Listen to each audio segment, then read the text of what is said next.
Good afternoon, Sunday, November 3rd, 2024, 2 p.m. East Coast time. Control Ultimate Edition.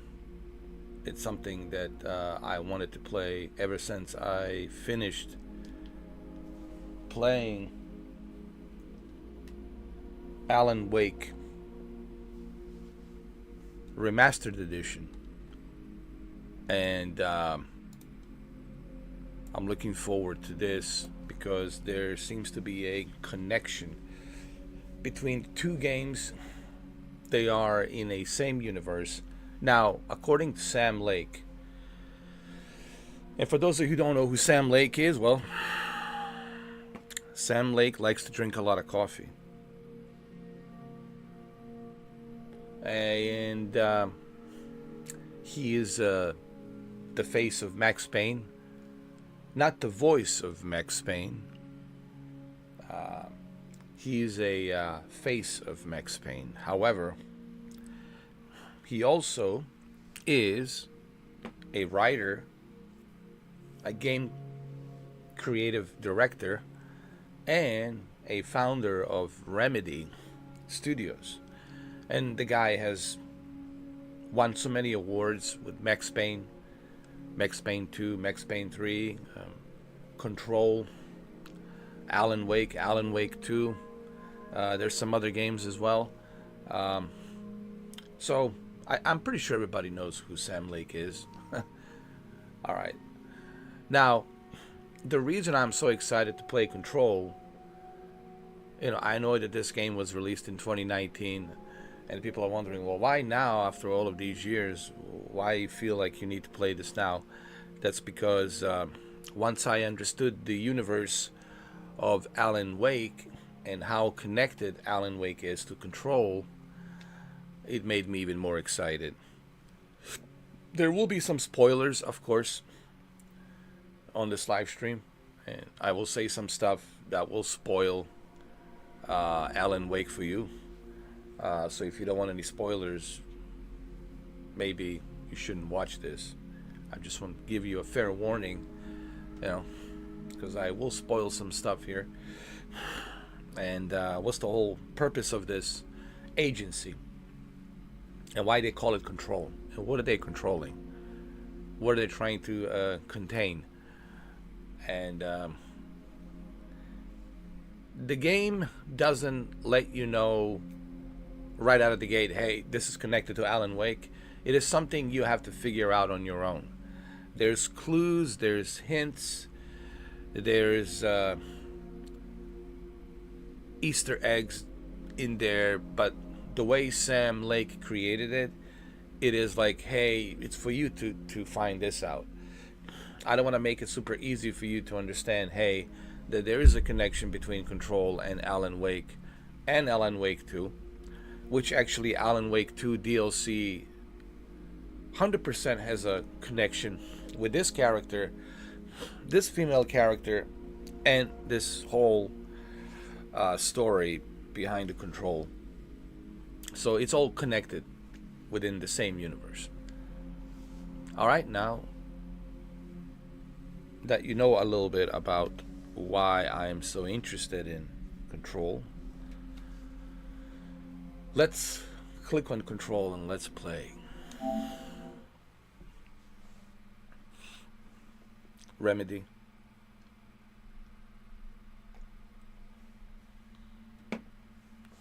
I will focus mainly on a storyline, guys. From time to time, I will look at the chat, but I will not be like too much focused on the chat because I want to focus on the storyline of the game.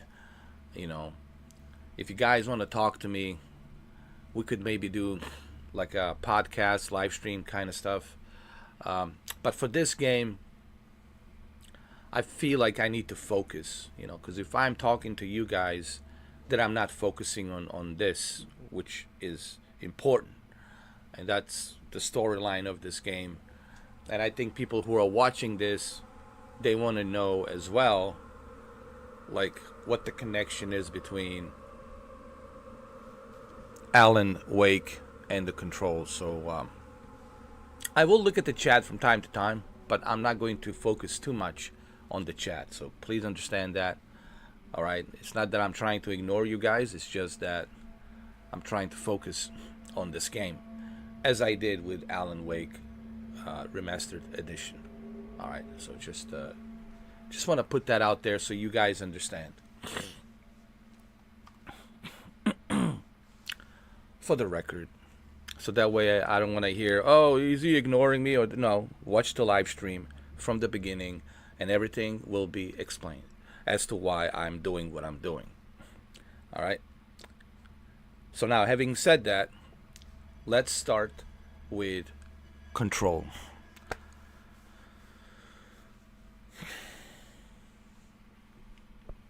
I'm going to start the new game.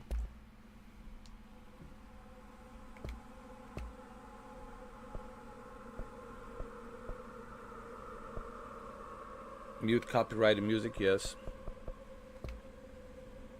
Performance. Subtitle normal.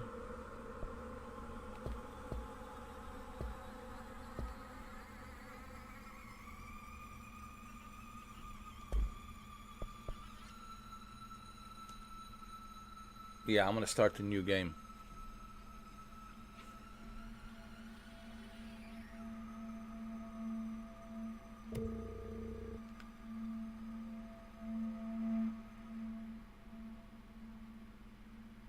Fair warning. This is gonna be weirder than usual. Can't be helped. You called me. So here I am.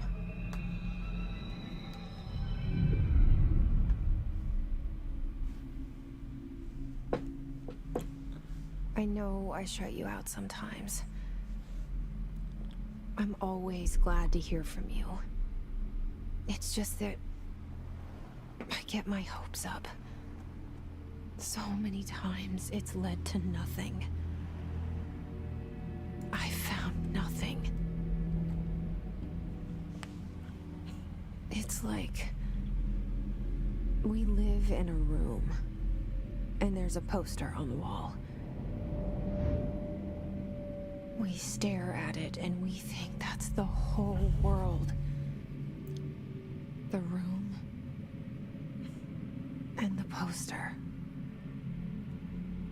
The picture's something nice. A landscape, a famous person.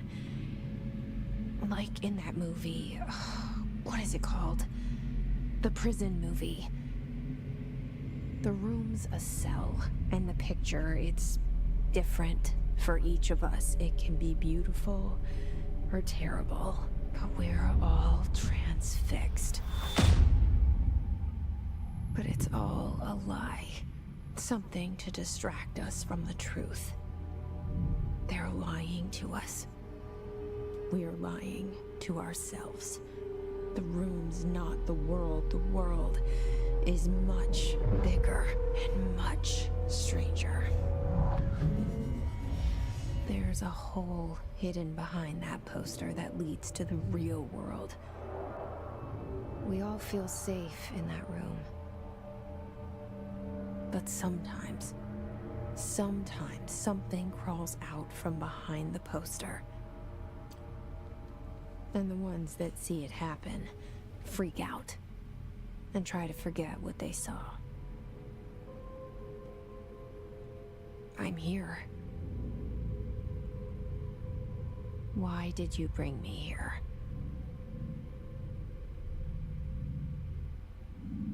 Hello? Yeah, I see it. But what is it? I can feel it. It resonates. The things you show me, my friend, I forget. It's all in my head. There's no you, right?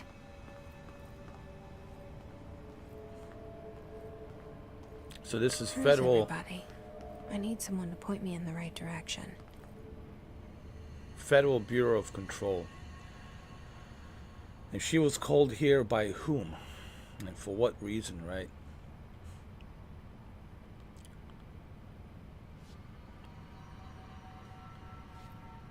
And why is this building Federal Bureau of Control? that's connected to the FBI. Why is it so important? And what's the secrets here that they don't want us to know? And what are these secrets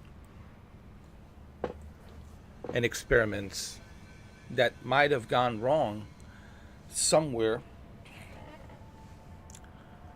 as an experiment?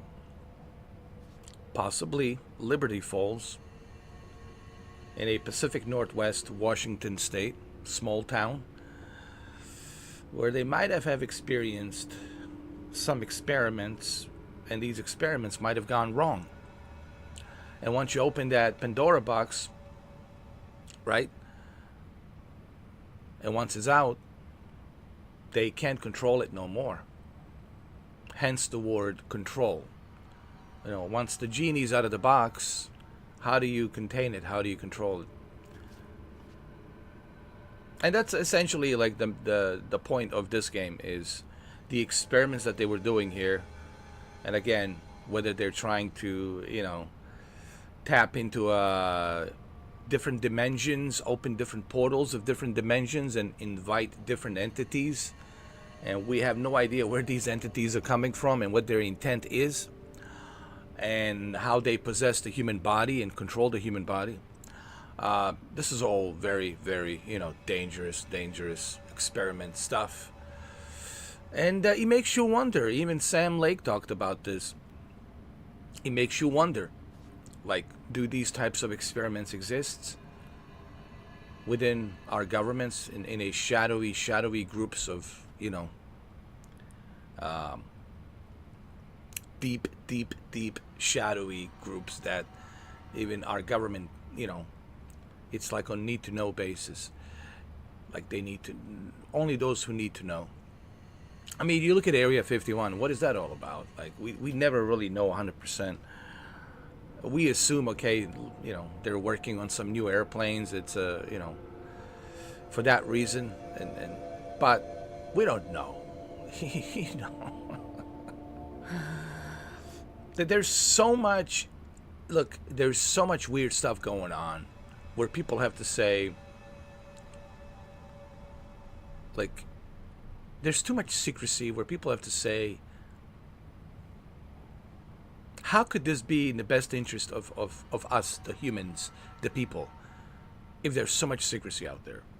Like, how? You know? And this is where conspiracy comes from, because of so much secrecy. And you have so much secrecy where it gets to the point where people start thinking to themselves, well, how is any of this to our best interest if there's so much secrecy out there? You look at the shows like the X-Files. What was the whole point of the X-Files?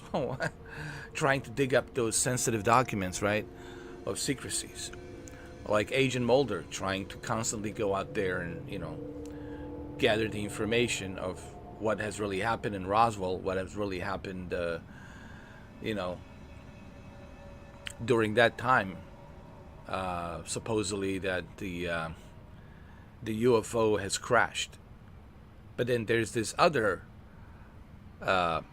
side of the story where we have find out that we have been shooting these things down using the EMPs, electromagnetic pulse weapons, which Nikola Tesla has worked on, which disrupts the equilibrium of these devices, of these UFOs that are flying from so many light years away from us, right? And they're coming from so far away, and it makes you wonder, you know, how are we shooting them down? We're not using traditional methods like missiles and stuff like that. We're using these EMPs, from what I have understand, the electromagnetic pulse weapons, which we started messing around after the Manhattan Project.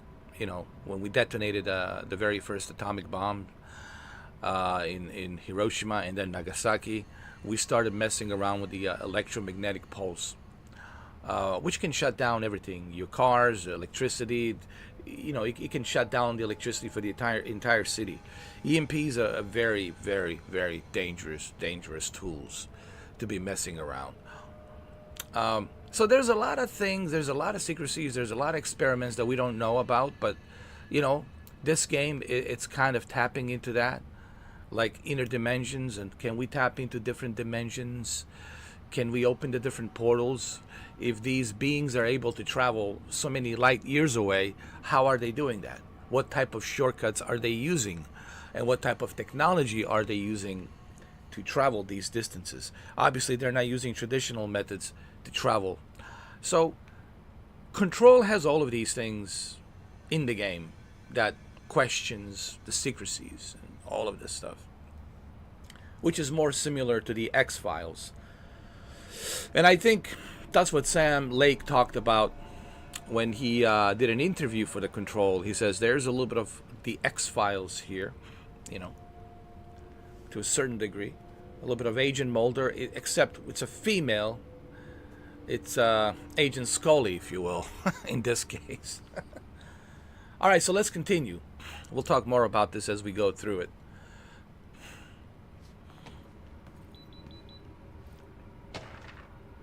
Prohibited items reminder. All right, let's see what we have. Collectibles.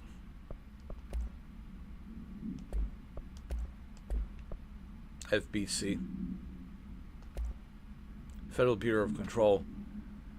Certain objects are not allowed inside the Bureau. Recent incidents have necessitated an issued reminder on prohibited materials. Smart gaming devices, smartphones, smartwatches, laptops, pagers, anything smart, number 2 pencils. And why? See, you start wondering why you cannot bring any of these devices.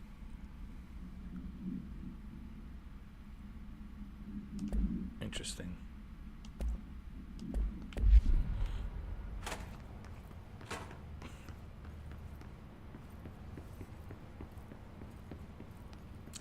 This is a voice of Alan Wake.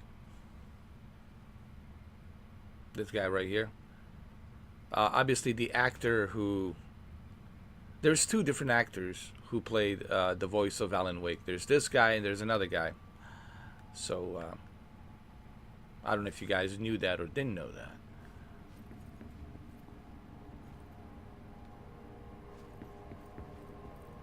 And of course, this is James, the voice of Max Payne. Max Payne 1, 2, and 3. Of course, he passed away recently. May he rest in peace.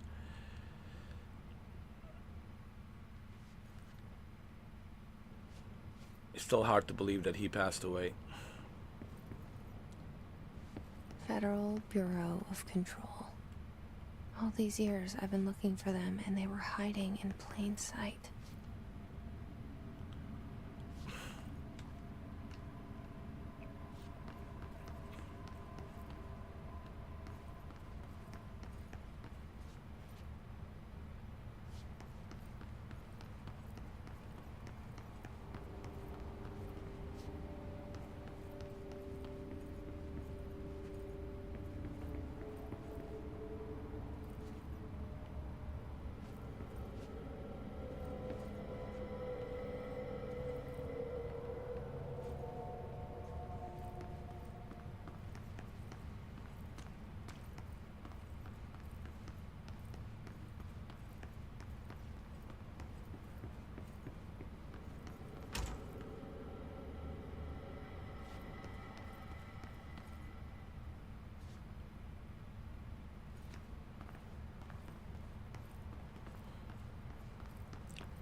Hello?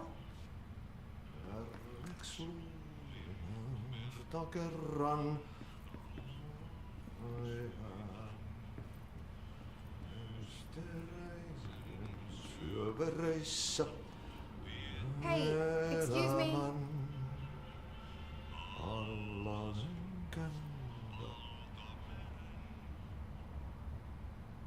There you are. You are here about the job. Janitor's assistant. You need to go to the interview.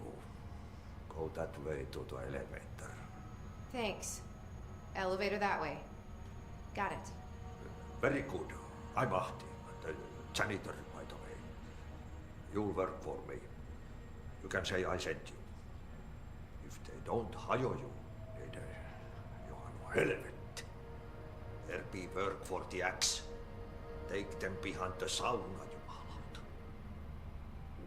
I've done enough night shift loner jobs to know it makes us come off weird. Ahti the janitor is a friendly face in my book. Better than somebody with no face at all. Think about it. No face. But that said, I know what you're thinking. If there's an axe murderer around, that's him. Ahti. Remember, Ahti was also in Alan Wake 2. Don't forget. And there's a connection to that.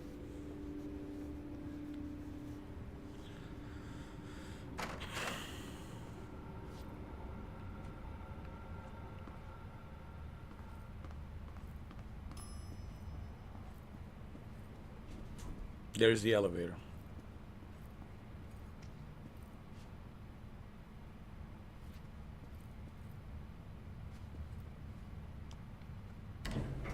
The cell and the poster. I was 11 years old the first time I saw behind the poster.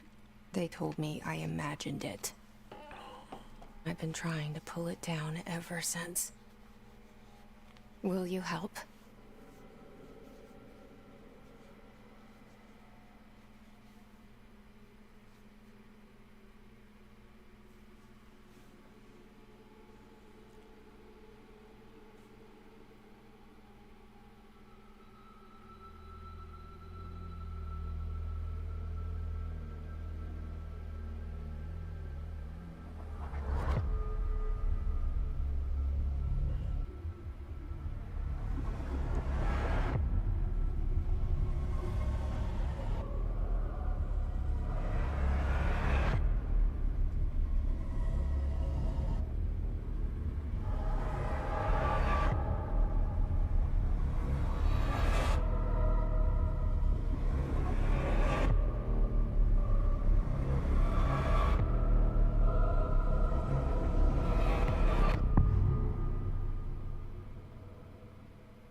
Did I lose you there for a moment? You know what's on my mind. My baby brother, Dylan. 17 years since the men of this bureau took him. So she's looking for her brother Dylan. 17 years since this bureau took him. Interesting.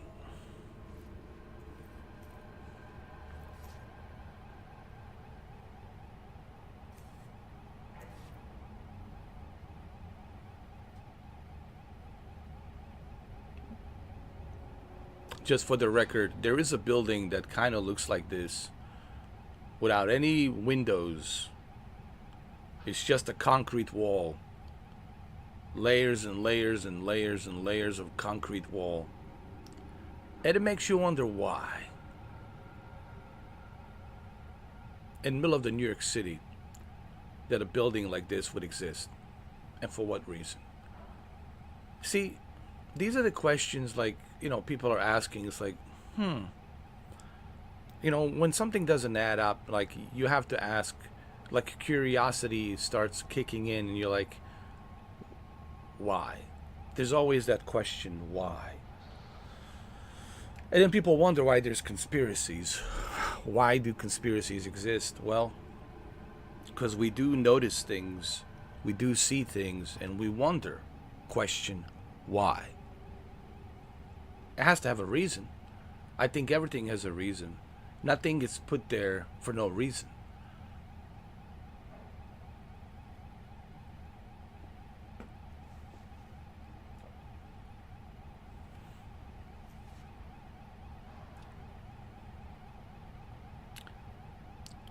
Now, originally they said that the building, it's a AT&T building. It's a government contracted AT&T building, but what is the AT&T building looking like this doing in the middle of the New York City? Your questions, my questions, shall never be answered. We do not know. But the building is there, and it's very strange and weird looking building. Who can enter the building? Only authorized personnel. If you're not authorized, you have no business there. You cannot be there. It's almost like having a Area 51 building within a, you know, downtown New York City. And it's so strange. And, but, you know, people are busy with their own lives. See, that's the thing about us Americans. There's so many of us, 300 million, over 50 states. It's such a big country, and people are so busy with their own lives that they really don't have time to think about these things, right? To think about all of these things. Sure, there's a small percentage of you know, Americans who do believe in conspiracies, and they look at these things and you know, they do research on it. But majority of Americans, they're like, I don't have time for this, to think about this, to wonder why this, why that.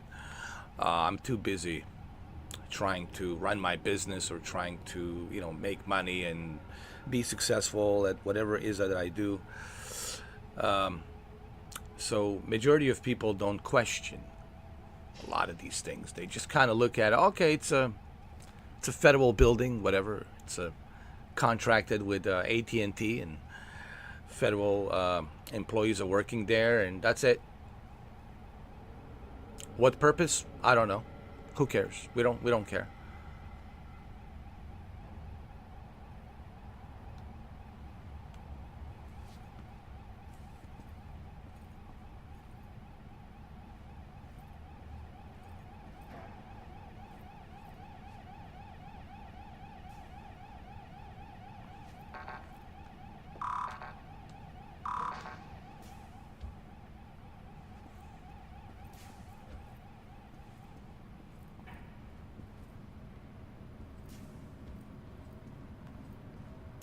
I do have to say, this game looks amazing on PlayStation 5 with a 60 FPS.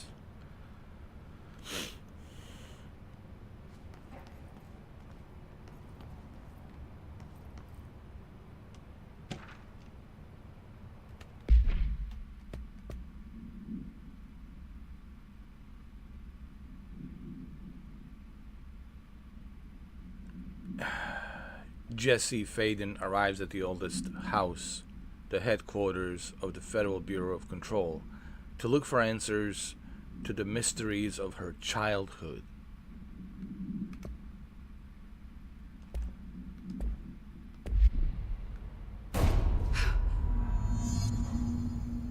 Investigate the noise in director's office.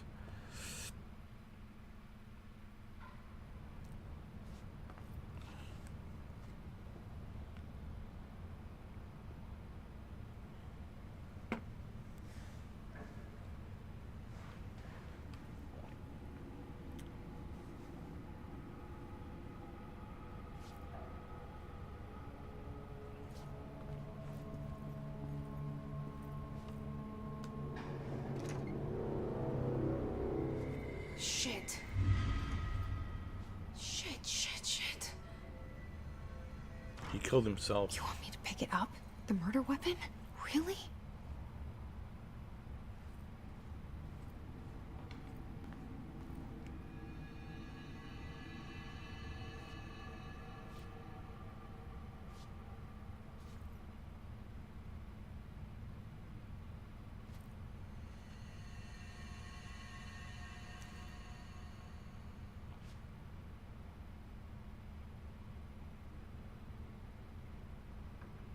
You know, interesting thing, I have the same suit, the three-piece suit that he has. I only wear it when I like go to certain parties or job interviews and things like that. I do have a bunch of suits, by the way, guys. I love suits. Yeah, I do. You wouldn't believe it, but I do.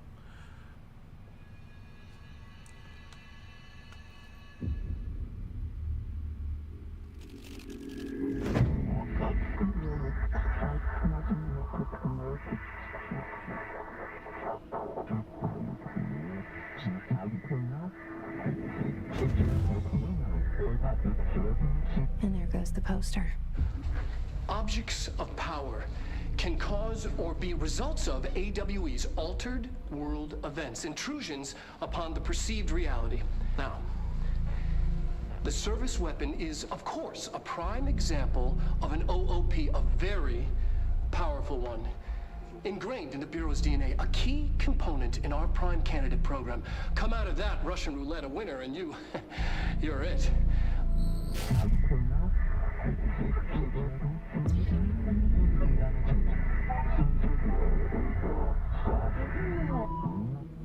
Look at this place. Where am I?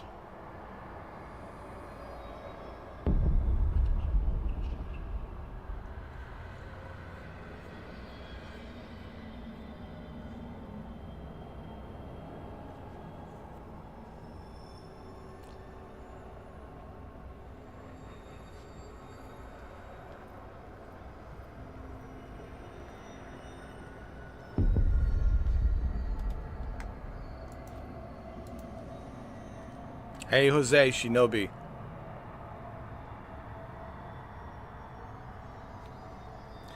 Yeah, Shinobi, this is a building that you guys can Google it. You can go check it out. Apparently, it's a AT&T contracted building with federal agencies. What type of federal agencies, we don't know. Of course, no one really knows. All we know is that it's a AT&T contracted, government contracted building with federal agencies in there. And for what purpose, for what reason? Need to know. Only those who need to know, meaning those who are authorized to be there. But it's interesting, like I said, and it's interesting how this game, it's inspired by that building, you know. So it makes you wonder, like I said, when it comes to conspiracies, people ask, well, where does the conspiracy come from? Conspiracy is not something that people invent. Conspiracies comes from things that we observe, things that we see out of place, things that are kind of off and they don't add up.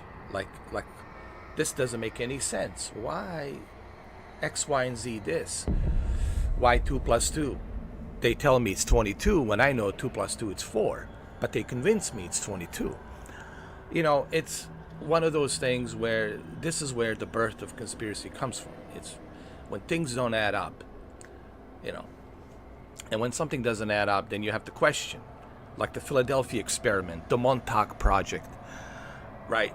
I mean, Dr. Stephen Greer talks about these things in a great detail. If you guys don't know who Dr. Stephen Greer is, I would highly recommend that you guys do some research on Dr. Stephen Greer. Obviously, I don't have time to go through his biography and tell you everything about him, but go search for him and you'll know more. Same thing with Al Bielek and connection between him and Philadelphia experiment. The Montauk Project in Long Island, New York. And how come the Montauk Project has some connections to the Stranger Things, the TV show that was inspired by the Montauk Project. Listen, there's so many things. You heard about the MK Ultra, all of this stuff. Manhattan Project, right? This is where the birth of Oppenheimer, you know, all the physicists and you know, the atomic bombs and hydrogen bombs and all that stuff starts coming from. And of course, electromagnetic pulse weaponry, EMPs. No one talks about the EMPs. You rarely hear anyone. Well, I don't even know why I'm talking about the EMPs. Well, EMPs are very dangerous tools. They're kind of tools that can even bring down the UFOs. People wonder, well, how did the Roswell crash happen? You know, these vehicles are traveling from light years away, different, you know, galaxies, distances. How they're able to travel here? What type of traveling method are they using? Clearly, they're not using the jet fuel, all right? Otherwise, it would take 65 million years for them to get here.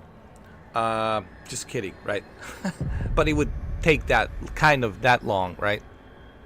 Thousands of years. Maybe not 65 million years, but thousands of years. So how do they travel if they're coming from different light years away?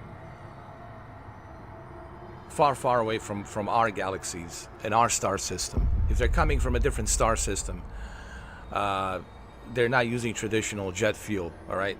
So they're not going to be, you know, traveling with a jet fuel or even speed of light. Even with the speed of light would take thousands of years, you know, for them to get here, you know. And if you go even furthermore, right, to some other, you know, light years away, you know, star systems, it could take millions of years. It could take 65 million years if they use the jet fuel. So clearly they're not using jet fuel.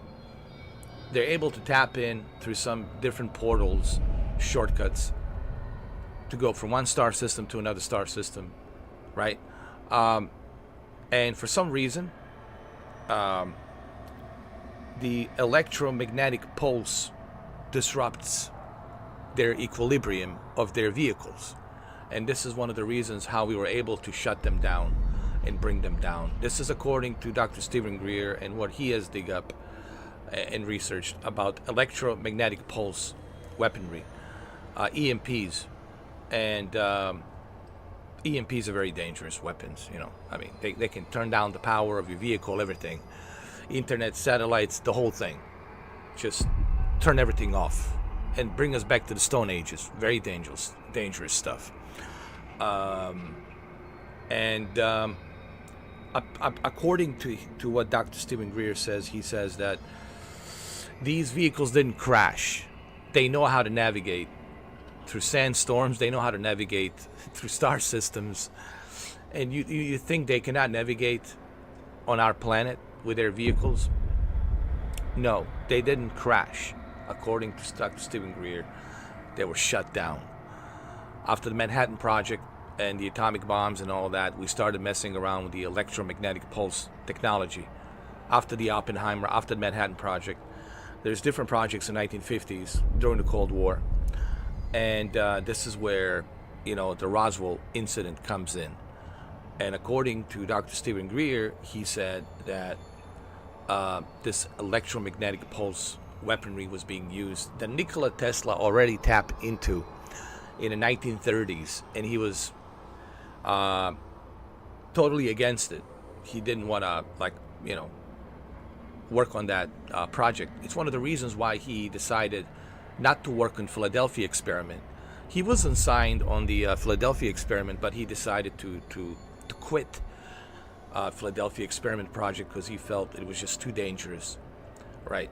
There's a lot of blueprints.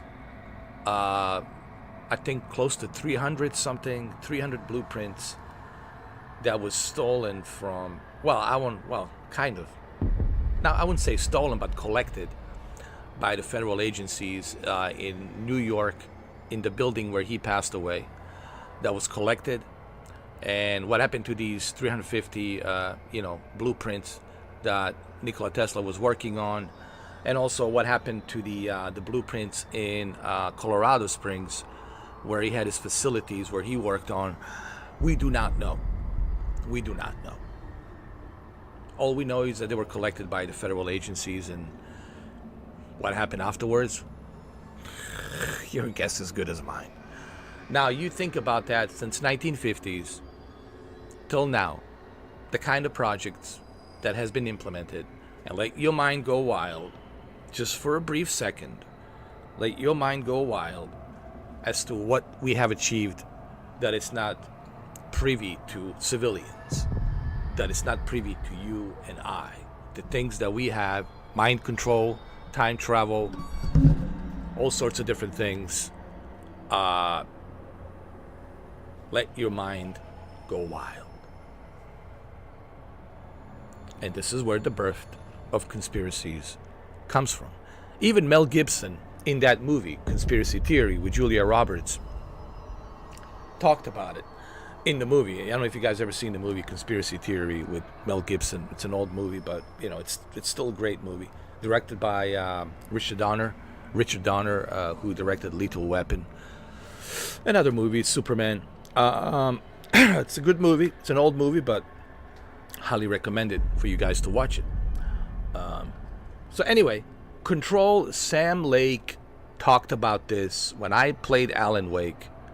Sam Lake did a audio commentary, and I would highly recommend that you guys listen to his audio commentary. Sam Lake, it's a writer, and he's Norwegian, originally from Norway, and he said how he was inspired by the American culture, pop culture, the movies, the TV shows, and all of these things, the X-Files, right? Twin Peaks, all of these TV shows are trying to tell us something. Like the X-Files is trying to tell us quite a lot. Twin Peaks is trying to tell us quite a lot as well. And he was inspired by the Twilight Zone, the Outer Limits, all of these TV shows, and that's where he got inspired to do Alan Wake and a Control. So that's where the inspiration comes from. But of course, conspiracies is one of the key ingredients here for this game. Like a conspiracy is the key ingredients here. And there is a connection between Alan Wake, what happened in the Bright Falls in Pacific Northwest, Washington State, small town, and apparently the experiment that they were doing was being experimented in that remote small town in Pacific Northwest, and things got out of hand, apparently, and they opened that genie, and the genie came out of the box, and now they're trying to contain this genie. And remember Ian Malcolm in Jurassic Park when he says, well, that's it. You patent that, you put it in a lunchbox, and now it's out there. Life will find a way, John Hammond. You can't put the electrical barbed wire fence and you think that's going to stop T-Rex and Tyrannosaurus Rex and all these other dinosaurs is going to stop them from moving forward. Once you get that genie out of the box, man, you can't control it. And I think that's what happened in Alan Wake. Once you let that entity out, it can find another host. And it did find another host. Spoilers warning, there was another host. It was that waiter. Remember that girl, Rose, the waiter in that diner? She also shows up in Alan Wake 2. And when you start Alan Wake 2, you're like, well, wait a minute, how does she knows who I am? She's telling me everything about me, but yes, I did met her, but how does she know all of these details? Right? Well, that's because she's possessed by the entity, the same entity that lured in Alan Wake's wife and him into that wrong house on the lake, which never existed. It was imaginary, but it was real. The entity made it real in their mind, in his mind. And now this entity, it's using Alan Wake to do its bidding by writing these stories, so that way the entity can manifest.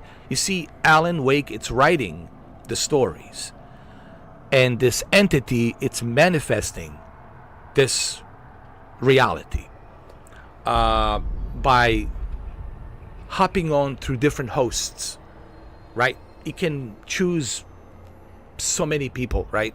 It has 8.4 billion of people to choose as a host. It's never running out of people to use as a host to control, right? Hence the word control. This entity can control you, me, and the entire population. So how do you contain it? How do you see how deep we're going with the Alan Wake and the Control? So spoilers warning. You know, Sam Lake talked about this. I listened to him very carefully. So once you understand the universe between Alan Wake and The Control, then you say, oh my God, dude. The story that it's written here, because you got to remember, Sam Lake, it's a writer. He's the writer first, creative gaming director second, and of course founder of the Remedy Studios, right? But he's the writer first. That's his strongest, gift. It's writing. So I hope I help you guys connect some dots here, in case you didn't know. And I guarantee you, there's a lot of stuff here that I just said that you guys didn't know. 100%, I guarantee you. So now you're getting a bigger and clearer picture. And everything I say here, you can fact check, you can Google, research, and you will find your answers. All right, let's continue.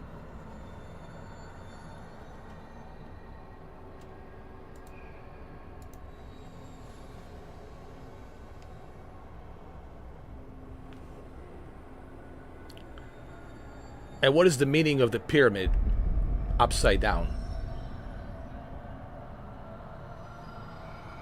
Why are we so obsessed with triangles?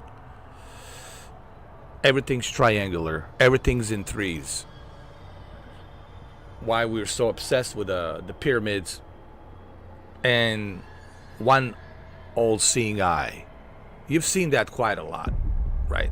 You see a pyramid either upside down, or you see a pyramid missing the top of the pyramid with the all-seeing eye. What is the point of that? What is the symbol represents? What is the meaning?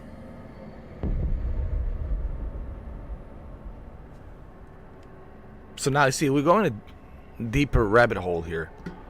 We're jumping into some very, very deep rabbit holes. But that's the whole point of this game, is to go deeper and deeper and deeper and deeper and deeper and deeper of the infinite and beyond of rabbit holes.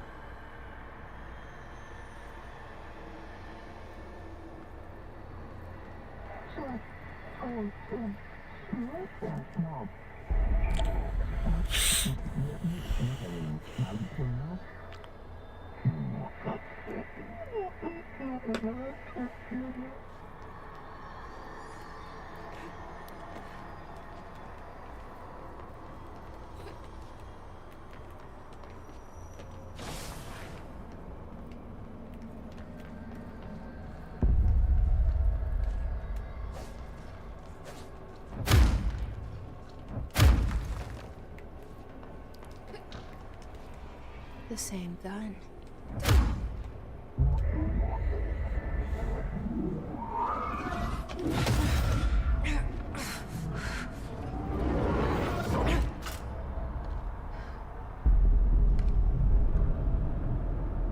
Okay, now I have a gun.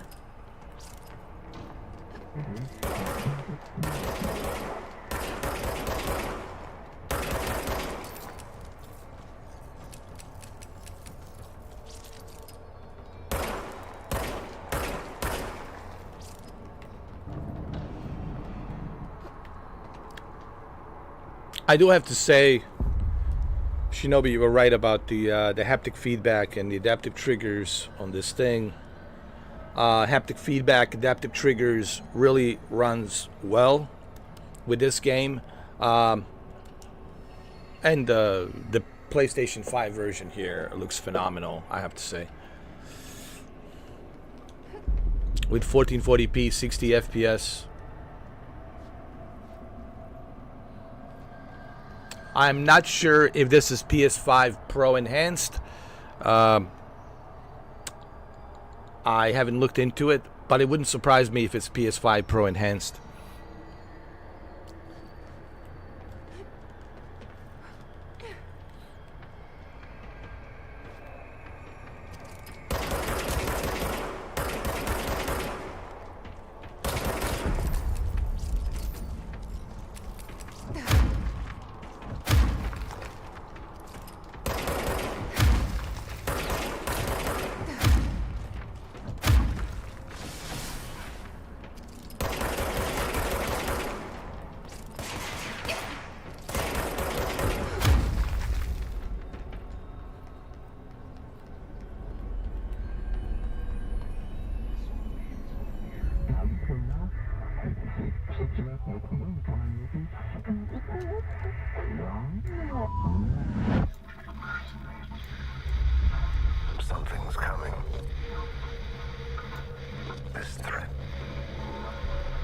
That's James, actor who did Max Payne voice. You might recognize him from Max Payne 3. Did you hear that? It's the dead man. Right after the pyramid spoke to me, and it was just noise, and I understood every word. And this gun's alive. You know what? I'm happy. Happy to be here. Things have quieted down outside. Is it safe to go? Well, why would you be happy to be here? And her brother also was here. Her brother worked here. She worked here. And what is the connection? How were they recruited?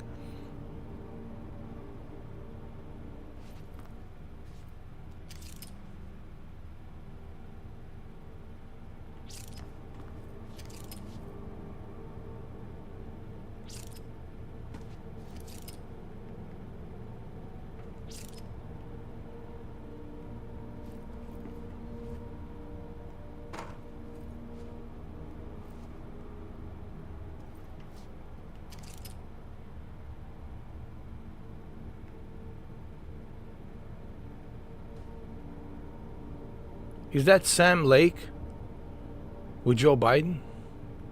Really? No, really. Look.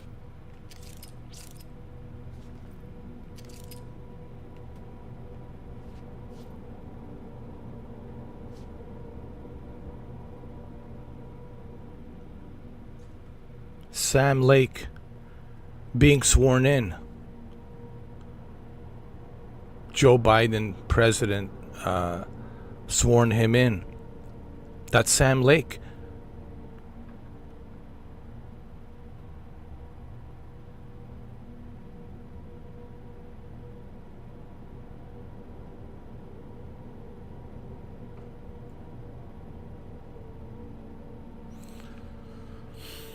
He also plays a character in this game, but it's a, I forgot the name of the character. Character from Alan Wake 2, where he plays an agent. You see, there's a connection here. Remember, he shows up from FBI, right? With that other girl in Alan Wake 2 at Liberty Falls, Pacific Northwest, Washington State. And see the connections here? See, small little things like this you have to pay attention to.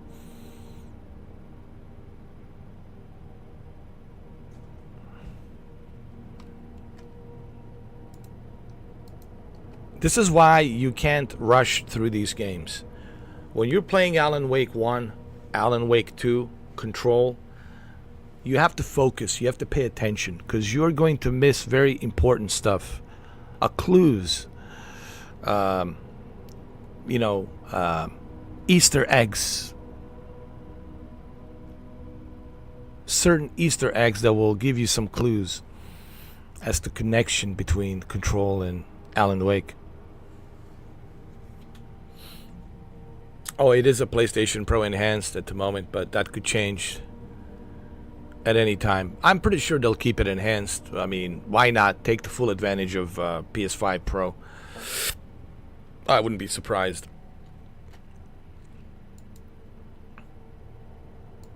I think a lot of these developers will take advantage of it.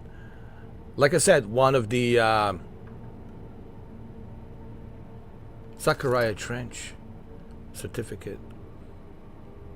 Like I said, one of the exciting parts about PS5 Pro and the release of PS5 Pro this coming week is the fact that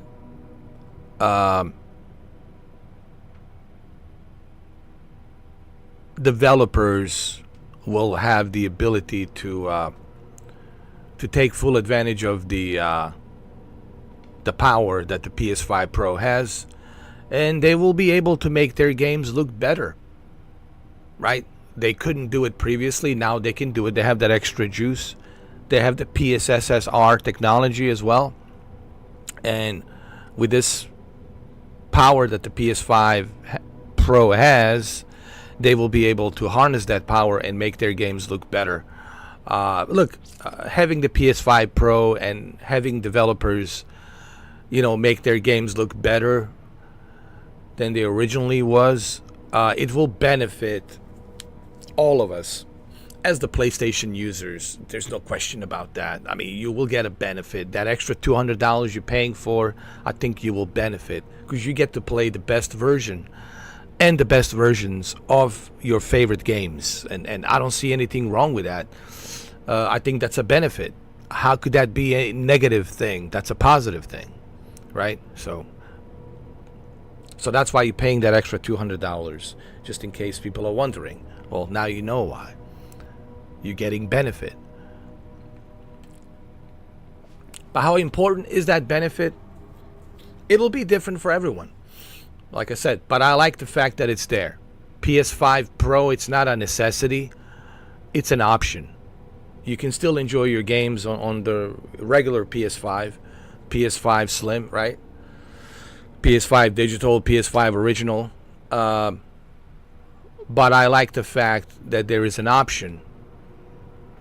If you want to have a more enhanced performance experience on your PlayStation 5 library of games, well, we have PS5 Pro as an option for that.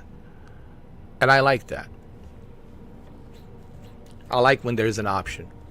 It's not a necessity, but it's an option, and a welcomed option for those of you who want to pay that little extra money to have that option. And that's the way I look at it.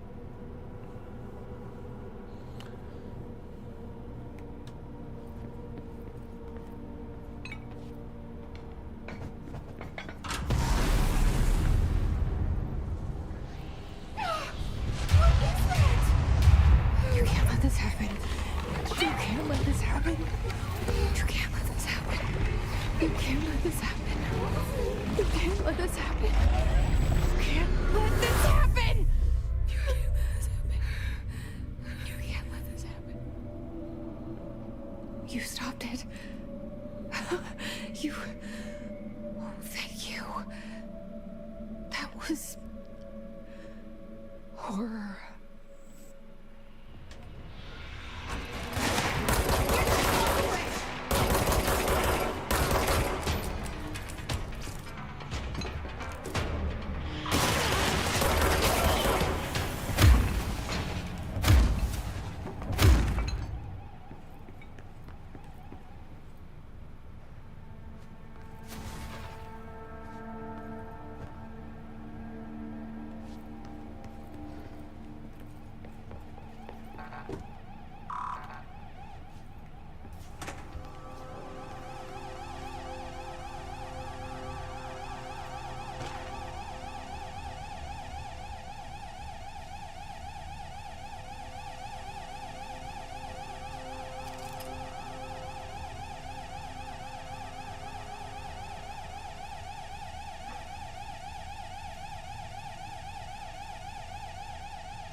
Service weapon 00 P1KE. The object form, it's variable. We bound the object allows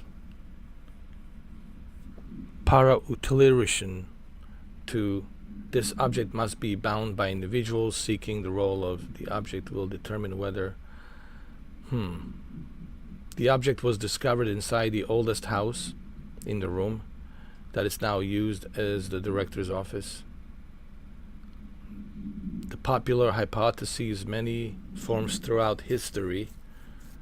Majnori, Excalibur, Varunastra, all weapons that of the wielders, if objects of power are the converge of forces based on the collective subconscious, then this may be the original manifestation of that event. If this is the case,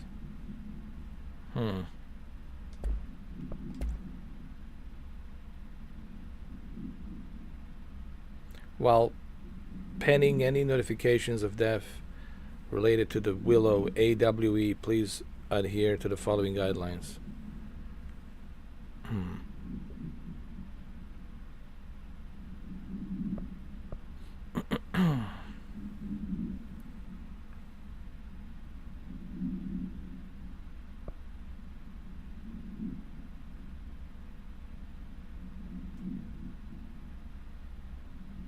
I'm not to be disturbed. Cancel all my appointments for the day, for the rest of the week.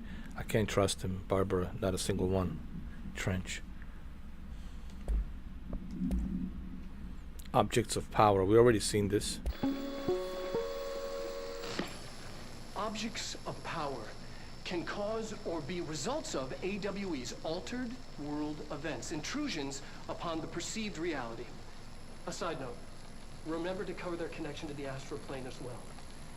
Now, the service weapon is, of course, a prime example of an OOP, a very powerful one. Ingrained in the Bureau's DNA, a key component in our prime candidate program. Come out of that Russian roulette a winner and you're it. Lose and you're, well, fired. Thank you. I'm Dr. Darling, Head of Research, Federal Bureau of Control.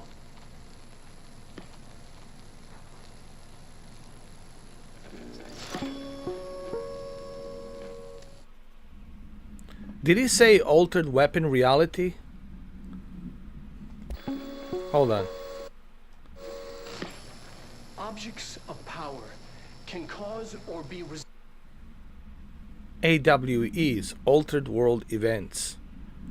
AWEs. Altered world events. Objects of power can cause or be results of AWEs, altered world events.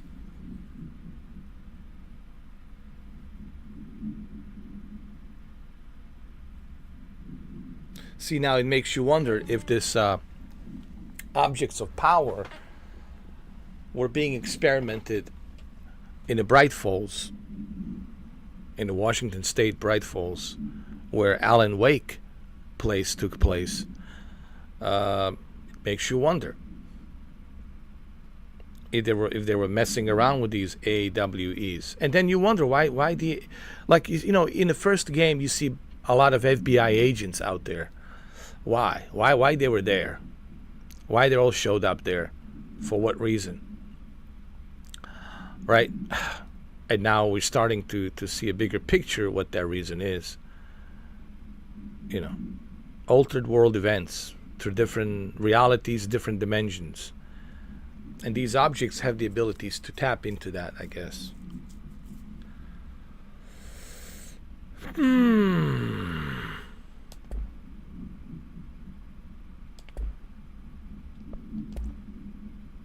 Interesting stuff, huh?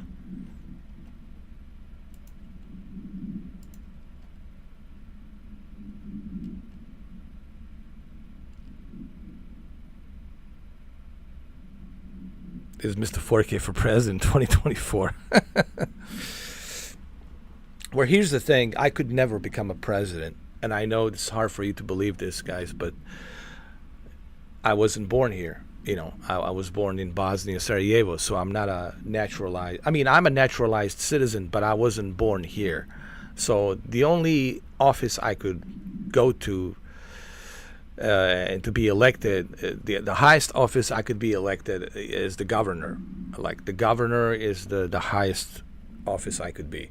So I could never be the president of the United States, but I could be the governor of some state, you know, whatever state, you know, I don't know. I think California could use me. I think California would be the one state maybe.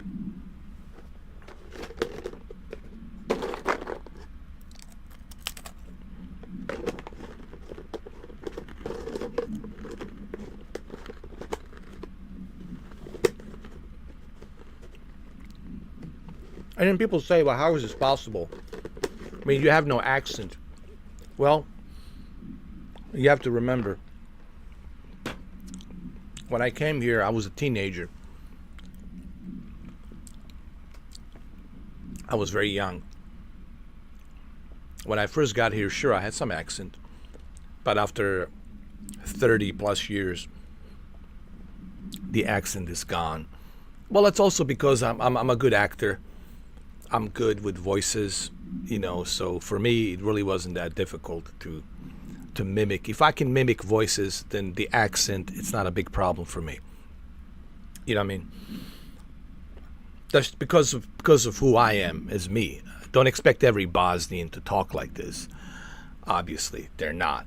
But you know, you can't look at me, I just happen to be born there, oh, so I should have that, you know, Slavic accent, which I could use if I wanted to.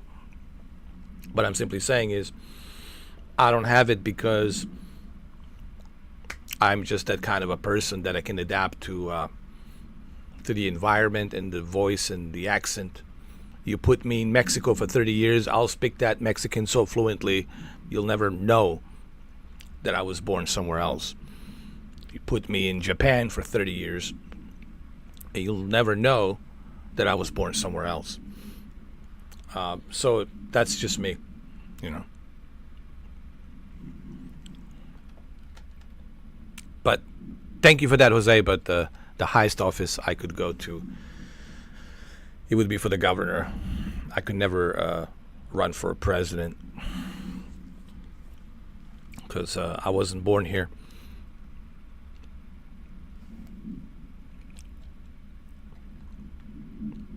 He has the detail in this game. It's incredible.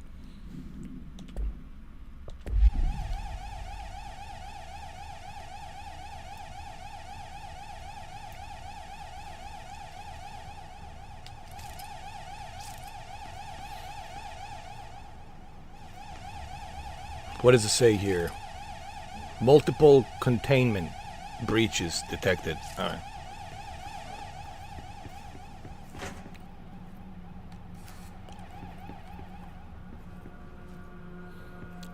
Proceed further into the bureau. The hotline. Secure line of communication. Guidance. Reach the hotline.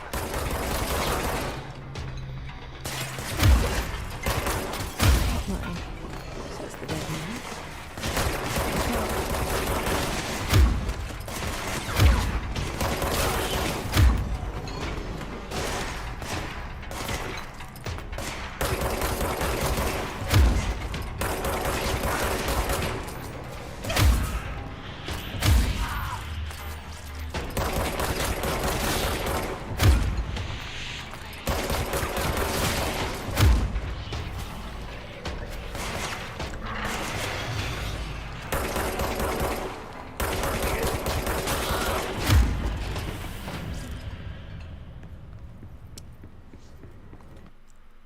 Did you notice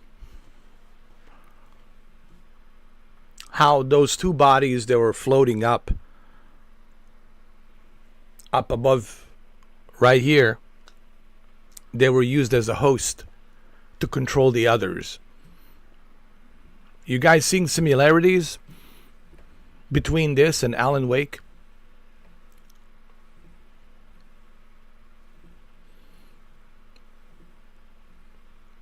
So there's some similarities here.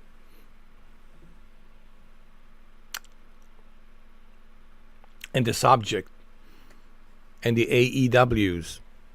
Remember, it's all about the AEWs and the experiments of AEWs. Altered world.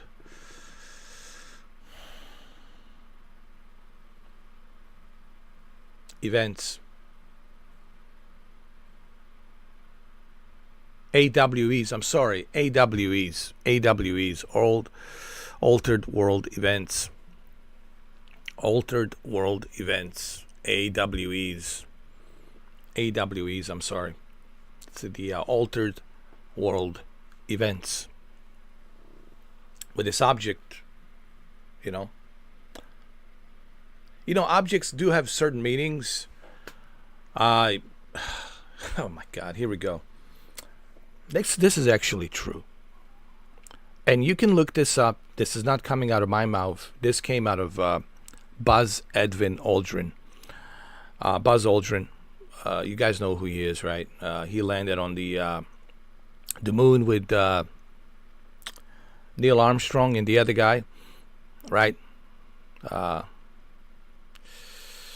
And he talked about on one of his interviews a long time ago how we should explore more. We should go further where we haven't gone before. And he talked about a Mars moon.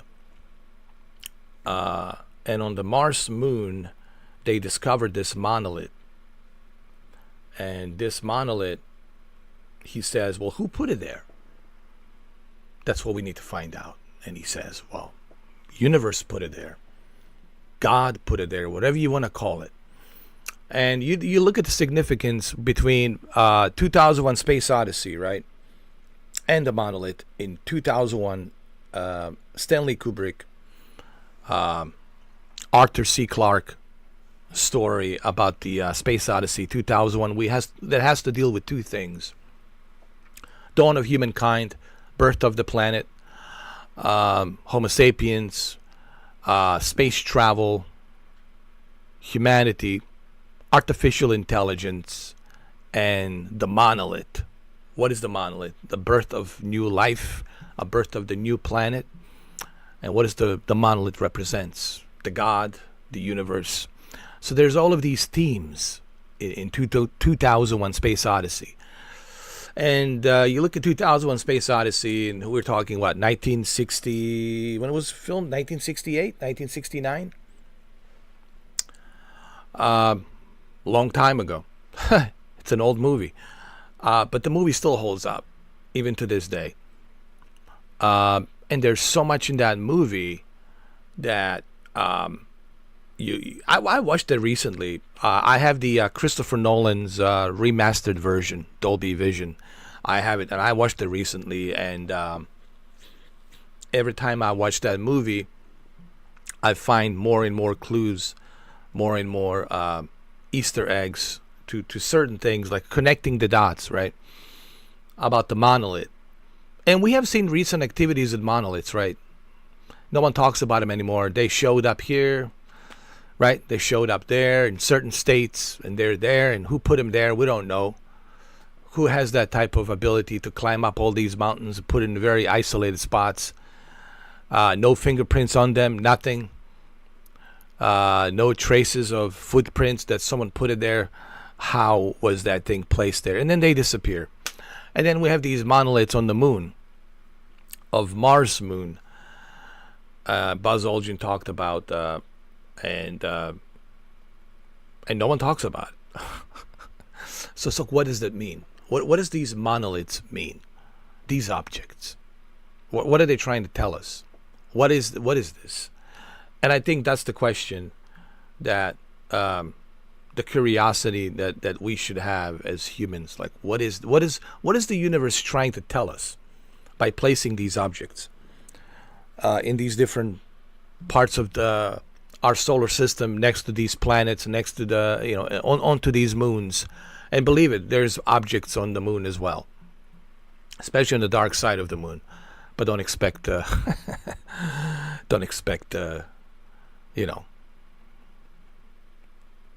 government to tell you, hey, we know about these objects, they're there. Don't expect the NASA to tell you, there's these objects there. That will never happen. They will never confirm that. They can't. It's as simple as that. They simply can't. But they're there. So there's a lot of stuff out there that makes you wonder. And also, these monoliths, they showed up here as well. and people forgotten about them, and they were like, okay. And they showed up during pandemic, during COVID-19. What a coincidence, huh? What a coincidence that they're. What is they trying to tell us? Are they trying to give us a signal of something coming? Are they giving us a warning? What is the message? What is trying to tell us?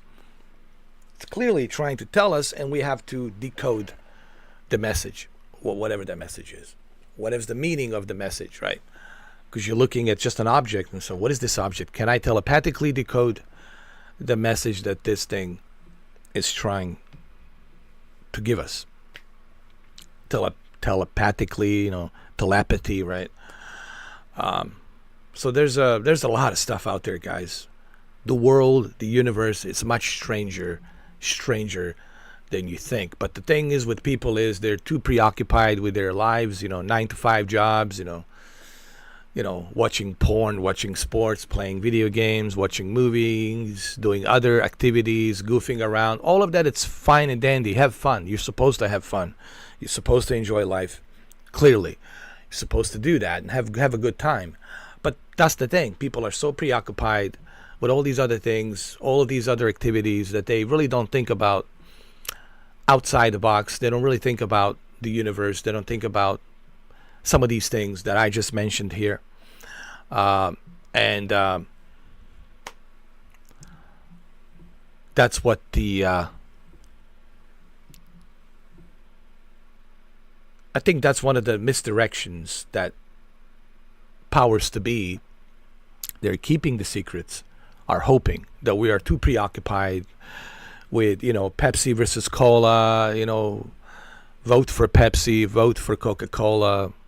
Yeah, Pepsi versus Coca-Cola. And it's all pretty much the same soda, just a different color. But it's a Coca-Cola, it's soda, it's Pepsi, it's soda. Coca-Cola and Pepsi are soda, just a little bit of a different flavor, different color, but it's still soda. You're drinking soda with a bunch of calories. So they keep us preoccupied with that stuff, right? And they keep us preoccupied with other things. So that way we don't think about, the real important stuff that's out there. It's called a misdirection. What the eyes and the ears see and hear, the mind believes. I'll say this one more time so you can remember it. What the eyes see, what the ears hear, the mind right here believes. It's like an antenna that receives all of that stuff, and it's processing all of that stuff, and then your mind is cooking it and you're starting to believe it. That's another form of psychosis, schizophrenia, psychosis, where you start believing it. MK Ultra. Anyway, we're going too deep, man. I don't even know if this thing will be monetized, to be honest. God. I don't even know if this video will be eligible for monetization. I mean, to be honest. I don't even think if this video will be but that's okay. This one's on a house. I don't have to be monetized on this one. That's fine. This one's for free. Anyway, let's continue. I knew that this video will not be monetized because there's so much here to talk about. There's so much stuff here that Sam Lake has written in this game that I know, just like with the Alan Wake, I know it'll be impossible to monetize this video. Let's continue.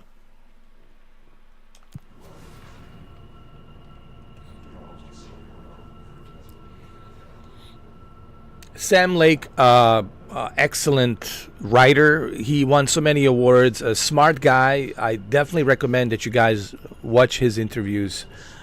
He's from Norway. He's a Norwegian. No, I'm sorry, not in Norway. He's from. He's Finnish. He's from Finland. I apologize. Sam Lake. It's from Finland. He's Finnish from Finland. And if you don't know where Finland is, it's a very cold place. Very cold, especially this time of the year. Harsh winters. So he's Finnish. He's from Finland. And great guy. Excellent, smart guy. I would highly recommend that you watch Sam Lake's interviews. Very intelligent guy.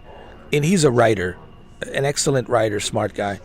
So I highly recommend that you guys watch Sam Lake interview. Let's continue.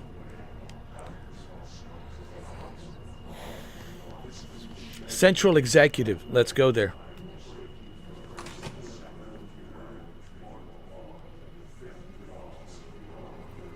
The hissing sound that tried to invade me earlier. The hiss. Burrowing into everything in this place. Is the hiss your enemy? Alright, it's our enemy. That babble's contagious. It burrows in like an infuriating melody that makes you hum it over and over.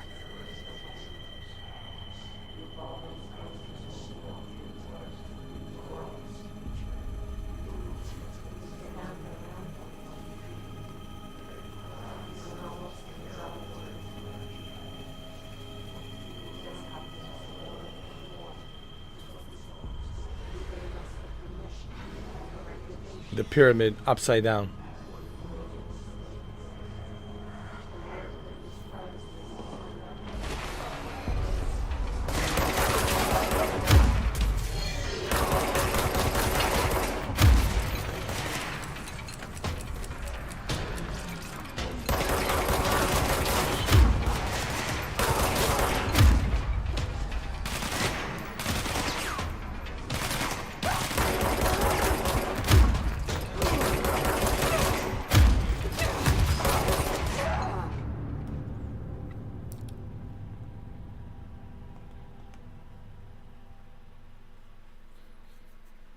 We have to be careful.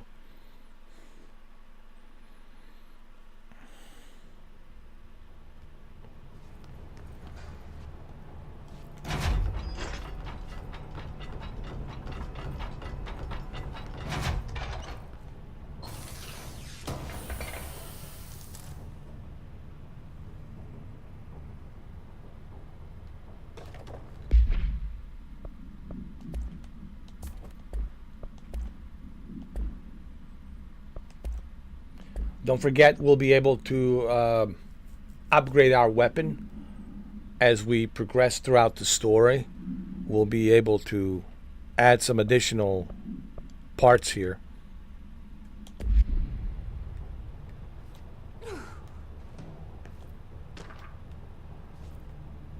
Hold on, what is this?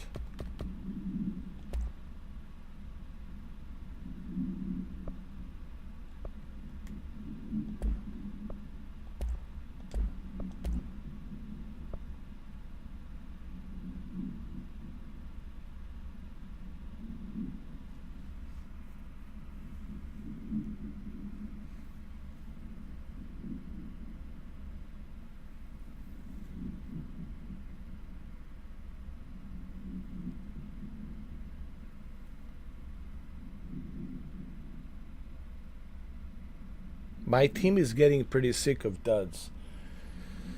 We need to find a better way to sort the fake AWEs from the real things, or you need to rotate these field agents off for a bit. Anyway, we are en route to Sherman Ranch, next to one on the list. Let's hope it's a little livelier there. Special Agent Keenum.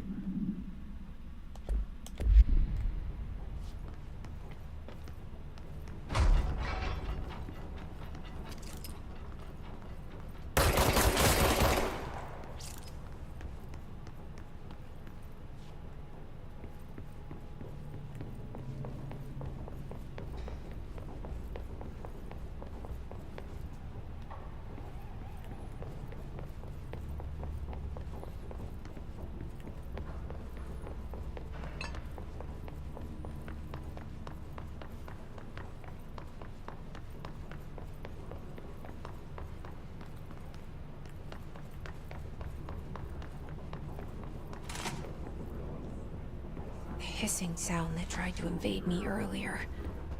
The hiss. Burrowing into everything in this place. Is the hiss your enemy? Alright, it's our enemy. That babble's contagious. It burrows in like an infuriating melody that makes you hum it over and over.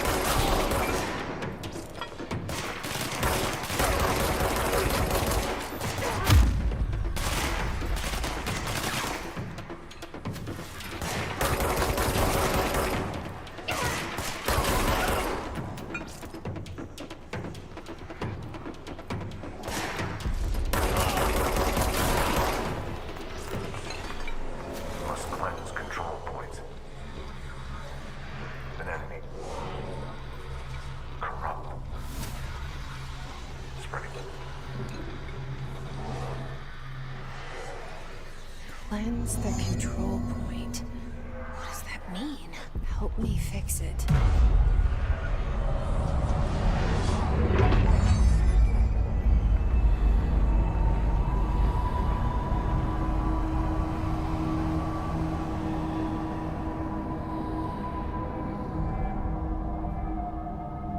Holy shit!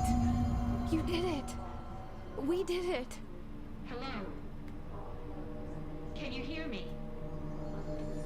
Are you with us? With the Bureau? Are you still sane? Am I still sane? Well, time will tell. Please, talk to me. We saw you deal with the compromised agents.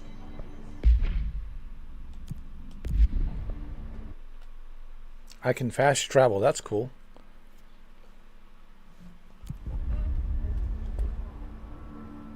Is it safe to come out? Yes.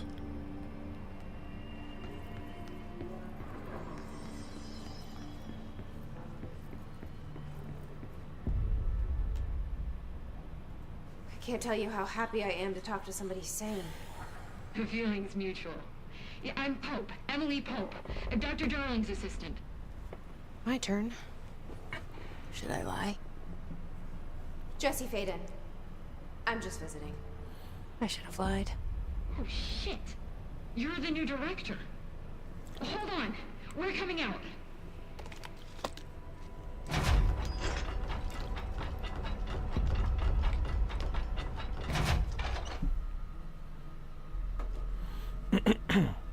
Director Faden. Call me Jesse. Okay, Jesse. I'm Emily. Look, somehow this hostile force, this... Hiss? that works? Somehow the hiss managed to infiltrate the building without any warning. And just like that, my name for it is official. The hiss. Like the sound of poison gas leaking in. We're in full lockdown. It seems to have spread everywhere and to everyone not protected by an HRA. And, extraordinarily, you.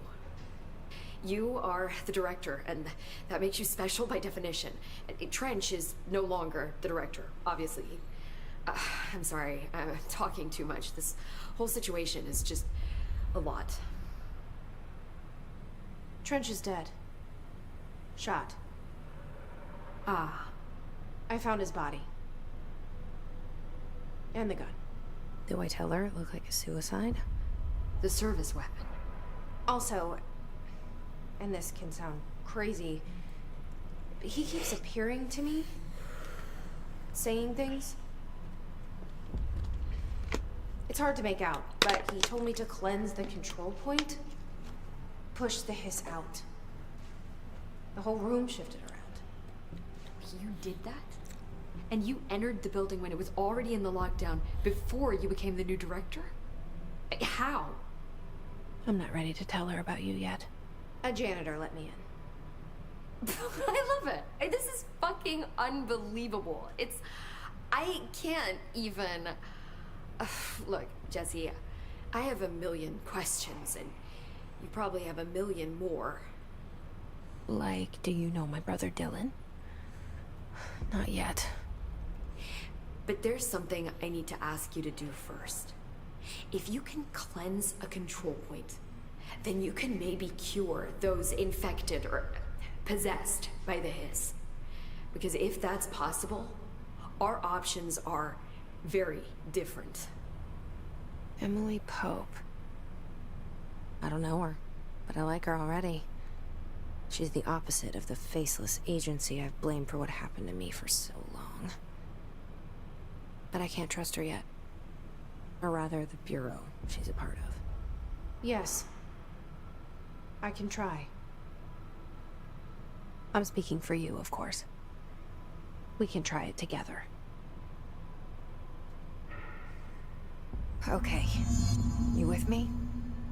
We did it before. Push the hiss out. Now, speaking of this hiss, right? Now we're getting somewhere. This hiss that spilled out And remember, like, she kept telling her how the director of the bureau who killed himself, it's in her head. And remember, she asked her, are you sane? Are you still sane? Or did you go crazy? What happened to Alan Wake once he arrived at that cabin on the lake? Supposedly a cabin on the lake. He started changing. He started seeing things. He started losing his sanity, right? That's why I said, when she asked her, like, are you sane yet? And I said, time will tell. Because that's the interesting thing about her, Jesse as well, Jesse Faden. Is she going to go the same route as Alan Wake? Is she going to give in to this hiss? Because why did the bureau director of the bureau killed himself? Or did he do it because the hiss told him to do it? This entity told him to do it. And now this entity, it's, using his energy, possessed energy, spirit, to manipulate, Jesse Faden. So there's that too.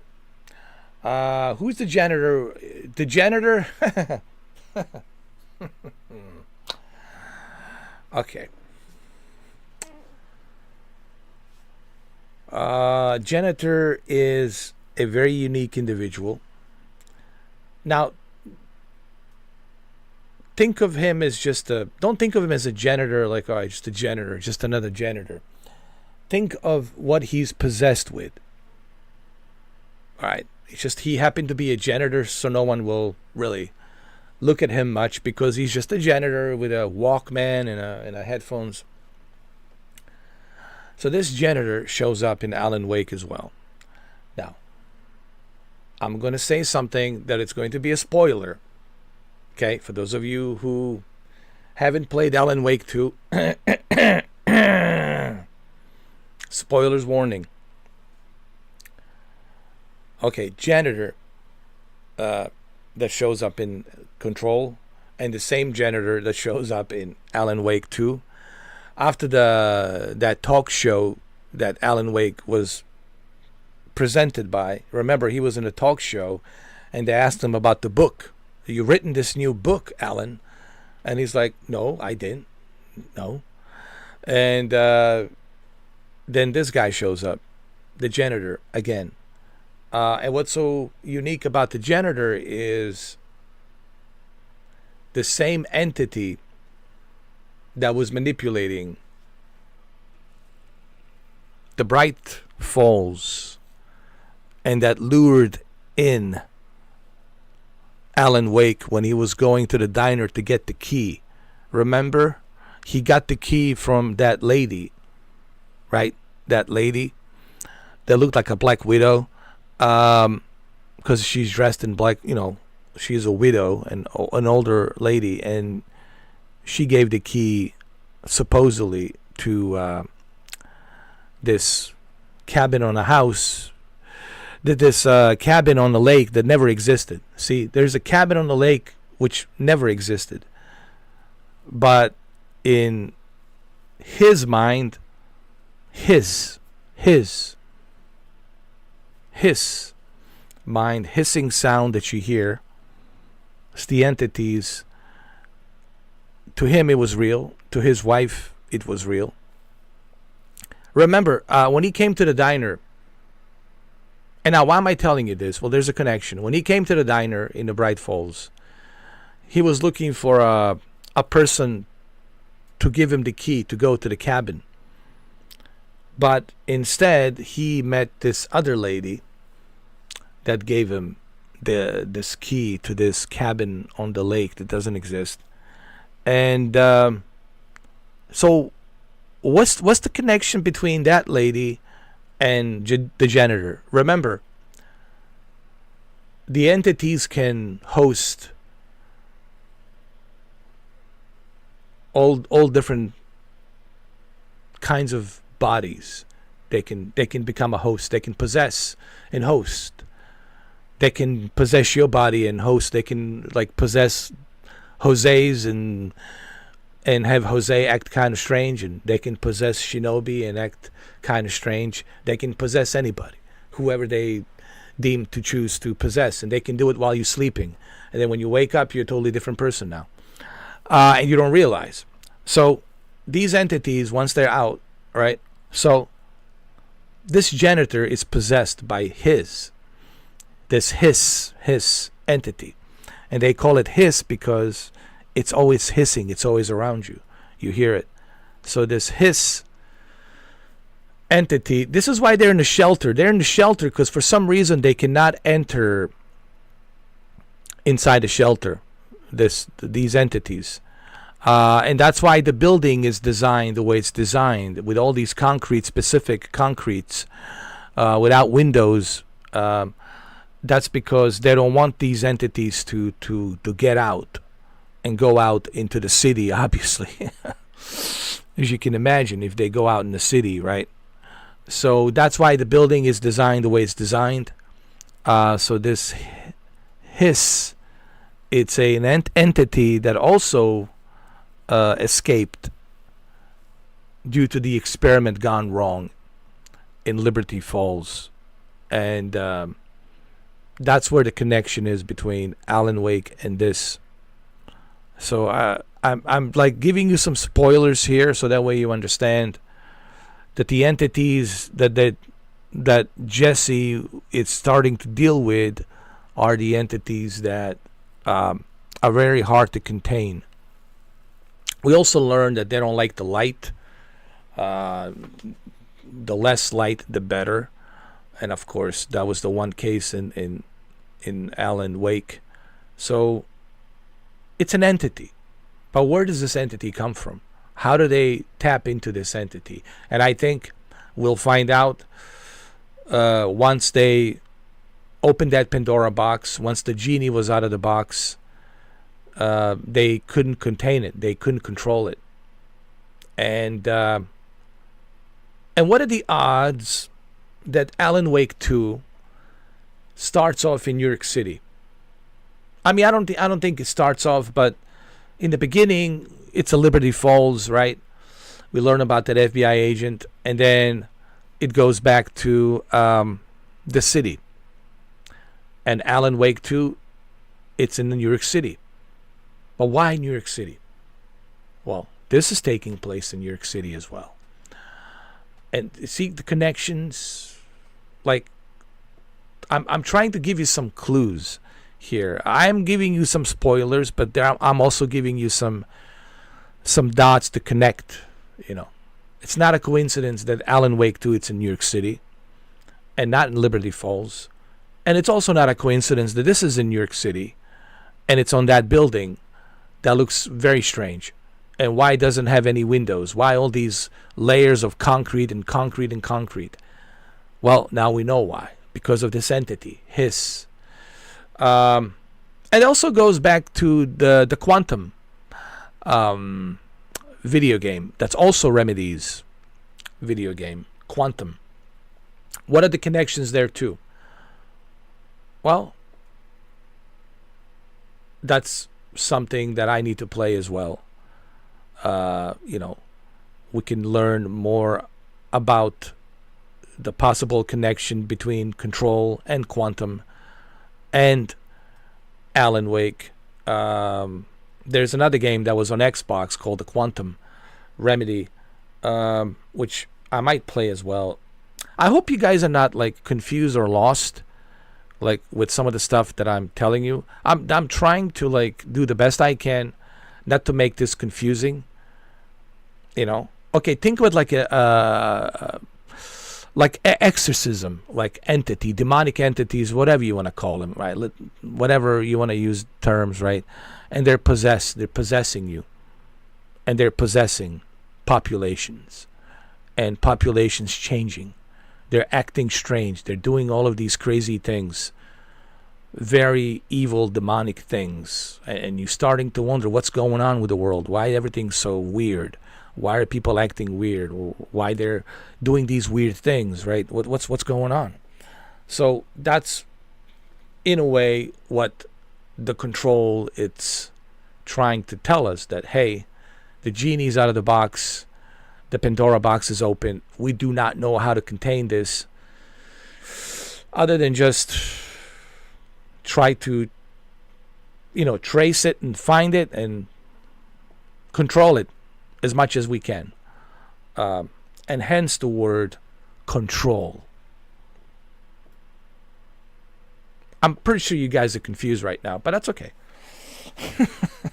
But that's because you didn't play Alan Wake. You see, I would advise every single one of you to watch my live stream of Alan Wake, or either play the Alan Wake and listen to the commentary of Sam Lake. There's a lot of stuff there that Sam Lake was kind enough to give us some spoilers so we can understand it a little bit better. He didn't give too much of the spoilers, but he gave some solid spoilers that really opened my mind to this story, and just how far and how deep the rabbit hole goes with Alan Wake and Control, and how they're connected together.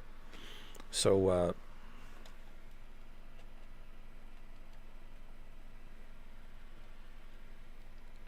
Jose's confused. Jose's like, he has no idea what's going on. That's okay, Jose. I understand.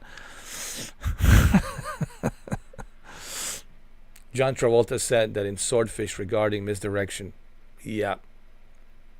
He did. It is. Well, it was a Houdini, right? Houdini said that, right? I think it was a Houdini. What the eyes and the ears see and hear, the mind believes, right? The greatest trick of all time. And these tricks work. They've been used for centuries to manipulate the human mind.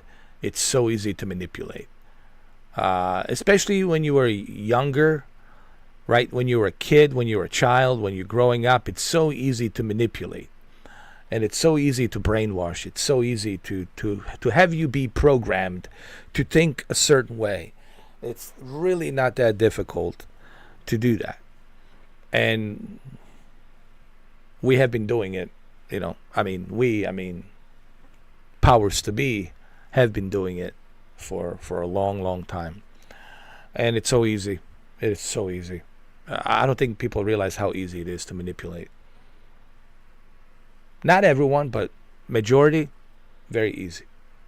Especially if you know how to say it, in which tone to say it, in which frequency to say it, in the way you look, with your body language, in the way you say it, the way you look at someone, the way you present that. Very easy to tap into that, subconscious of your mind, and just to manipulate. Not that hard. But you got to know what you're doing, of course. That's where MK Ultra comes in. Well, they even talked about it in Call of Duty Black Ops 6. Remember Adler? Adler talked about it. He said, well, we use these different techniques of subconsciousness to create a schizophrenia where you start believing false reality. And that's essentially what schizophrenia is, and psychosis is. It's you believing a false reality. False reality like, okay, I'm holding this black controller of PlayStation 5. And I know this is a black controller of PlayStation 5, and I'm holding it. But in my subconscious, if injected by some subconscious of schizophrenia, my schizophrenia mind will start saying to me, no, you're holding a donut. You're not holding a PlayStation 5 controller. And my subconscious schizophrenia mind will start believing that. Even though with my own two eyes, what I'm seeing and what I'm feeling, I know that I'm holding a PlayStation 5 controller. But in your subconscious mind, induced by schizophrenia, through MK Ultra and other ways, telepathically, you're going to start believing a false reality. A false reality that you are not actually holding a PlayStation 5 controller, but you're in fact holding a donut. You're going to think this is a donut. And you're going to start believing it's a donut. That there's no way you can think of this as a controller anymore. You're thinking it's a donut. It's a very, very dangerous thing, man. It can drive you insane, crazy. It can drive you to a dementia. And once you go into the dementia, that's it. That's it, man. You're done, you know. Mind's very fragile. So guard your mind at all times. It's all psychology, guys. This is a psychological warfare that we're in. Psychological warfare. And psychological warfare, it's something that's contained with manipulation through social media. Social media, phones are excellent microwave devices that can manipulate your mind through their frequencies of microwave, emitting microwave frequencies, right? Through these cell towers of G5, G6. And they can easily manipulate your mind on what you're seeing on the Instagram, right? Through all of these artificial intelligence photos. They're not even real, right? Of certain individuals that they're showing, right? The AI can create a beautiful lady, super perfect lady, and you start believing that she exists, but she doesn't. There's a lot of things you see on there, right?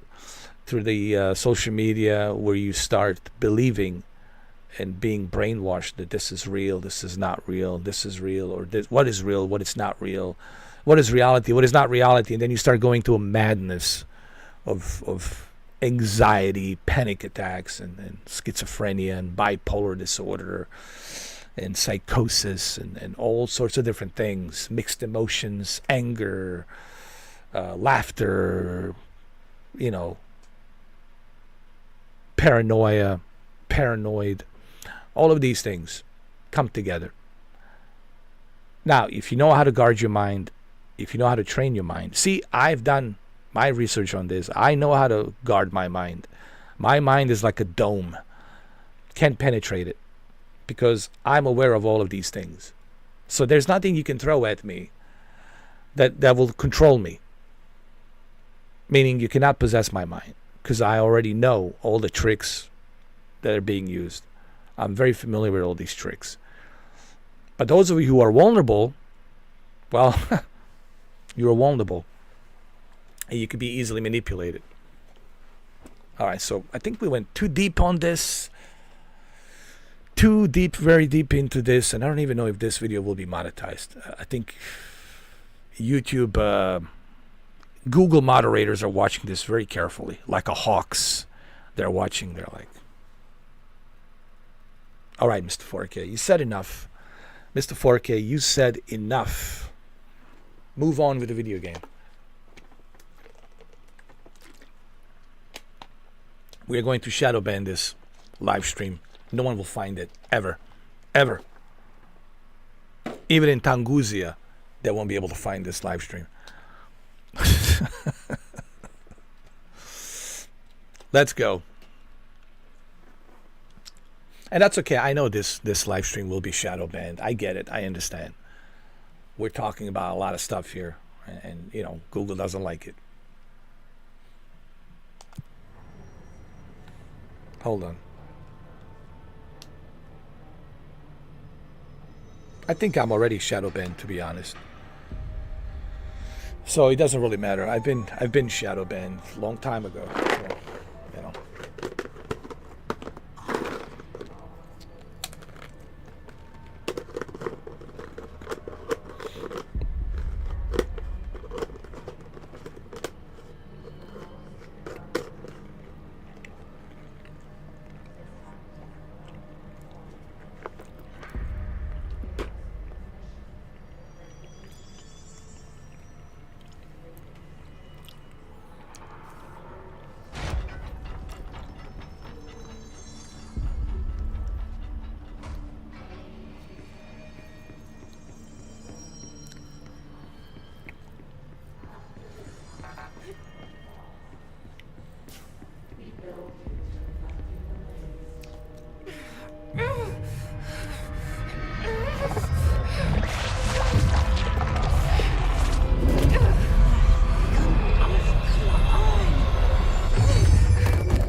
hiss has burrowed too deep. Ripping it out rips them apart. Jesse, over here. All right, Emily Pope, I'm coming to talk to you.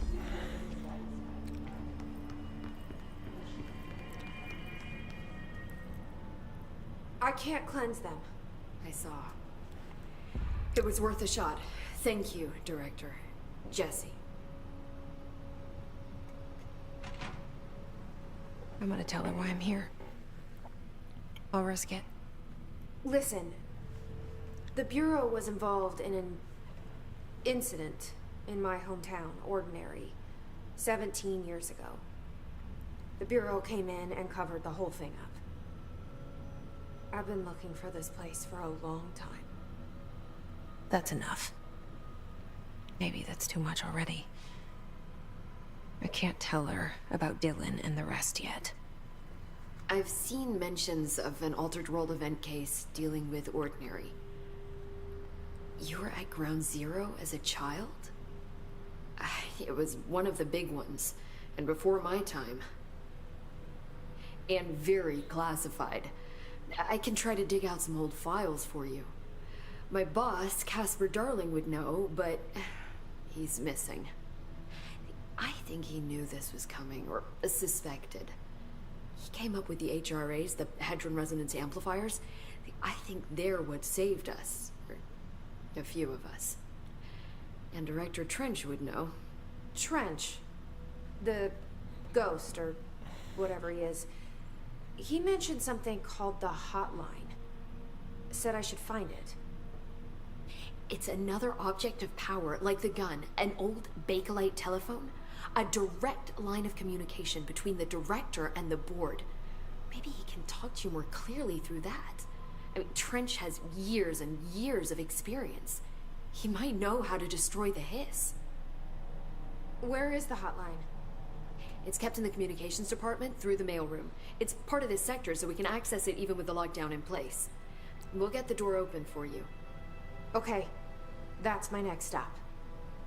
That's Tomasi's department. He's the head of communications. I don't think he had an HRA. He kind of made a point about not wearing one earlier. Keep an eye out. They call me the director. But that's not me. I'm not a director type. I'm not a leader. Why am I here? I think you already know. Yes, I came for my brother, but there are other reasons too.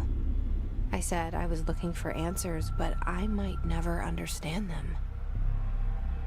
I'm not looking for proof. This is already it. More than enough. No matter what they told me all those years, I know it's real now. I didn't imagine this. I want to be a part of this world. What scares me shitless is that I finally found it. Only to see the hiss destroy it all.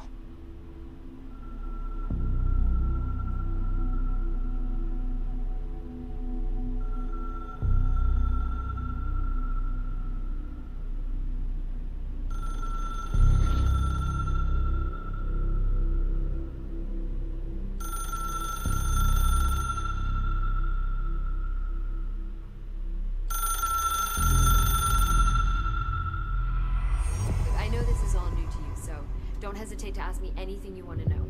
There are no stupid questions.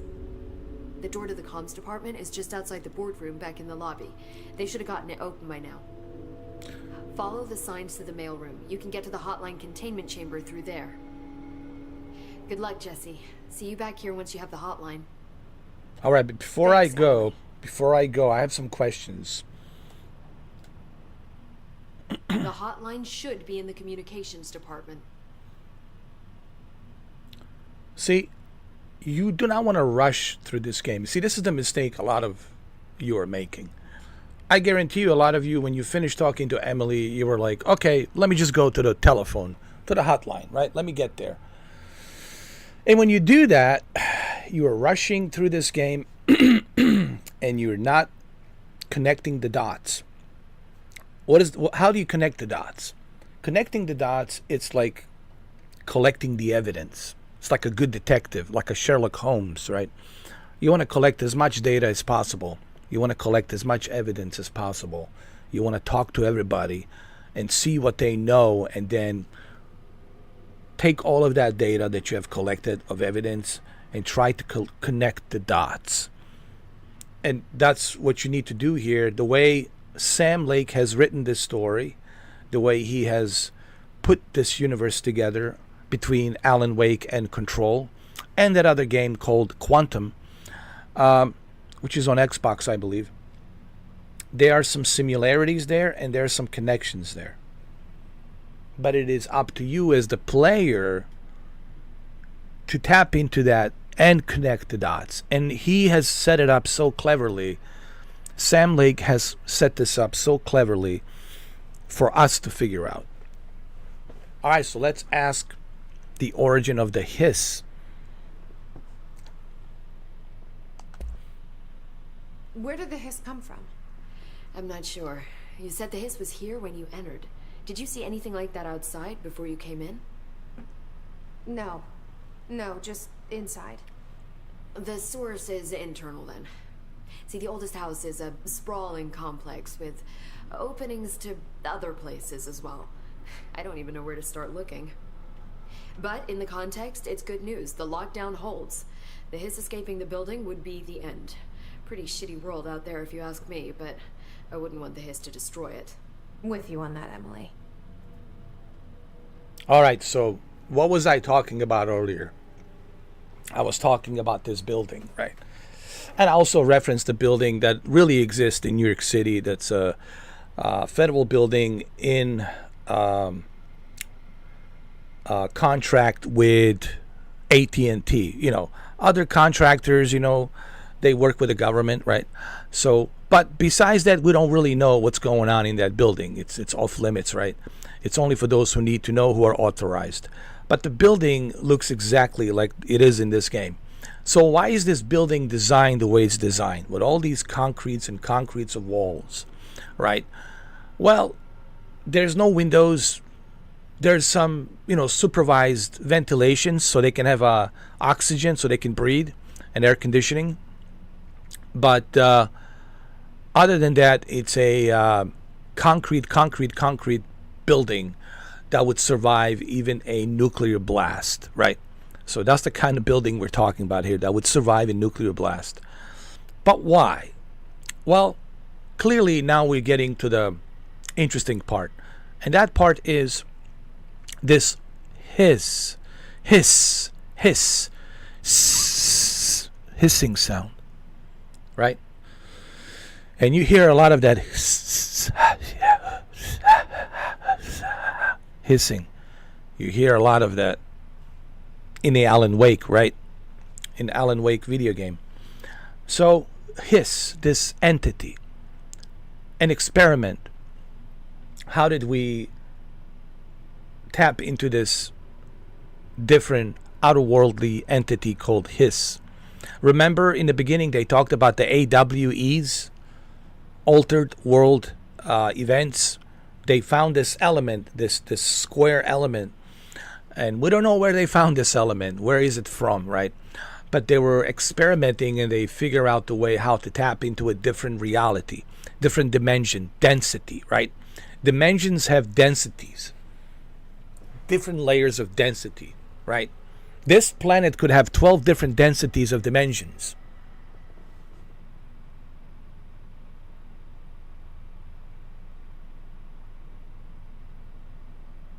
Oh my God, I just said it, didn't I?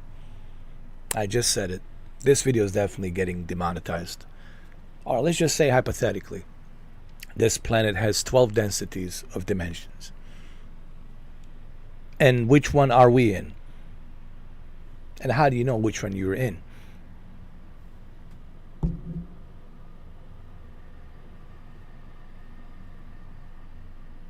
So, okay, let's not go too deep on this. You guys need to read about Nikola Tesla, okay? I read so much about Nikola Tesla and the things that he found out, man. Oh. Anyway, so for example, this building has this entity called Hiss. And this entity, Hiss, that they have opened out of this Pandora box, it's controlled inside this bureau. Building, Federal Bureau of Control. And that's why they call it FBC. They want to contain it and control it here. Imagine if this thing gets out of this building into the city. We have seen what has happened in a small town of Bright Falls for Alan Wake. We have seen what has happened in Bright Falls. That was a smaller town. It was a little bit easier to control. But imagine on a greater scale if this thing escapes. Now, Alan Wake 2, we find out that well, look, I don't want to spoil Alan Wake 2 too much, because I really want you guys to play Alan Wake 2. I want to play Alan Wake 2, and when we play Alan Wake 2, then I will connect those dots with first Alan Wake and Control, and then Alan Wake 2. You know, because I want to do it in that order. I don't want to just jump from, here to there and then have you guys confused. I want to do it in a way that it's connecting the dots, so that way you guys are not confused. So now, what do you understand? What is the connection between what happened in Bright Falls, Washington State, small town? Well, now you understand why there's so much Federal Bureau activity there, because of the experiment gone wrong. They got the genie out of the box and they don't know how to control it. And they thought that Alan Wake thought that he was able to control it, but they find out no, the entity is still there. Remember, at the end of the game, spoilers warning, Rose, that girl Rose at the diner, she now is being possessed by this Hiss entity. Hiss. How do you know you have Hiss? Well, you hear psychosis. You hear the voices. The voices that are telling you things that are not real, but you, like I just said, psychosis, schizophrenia.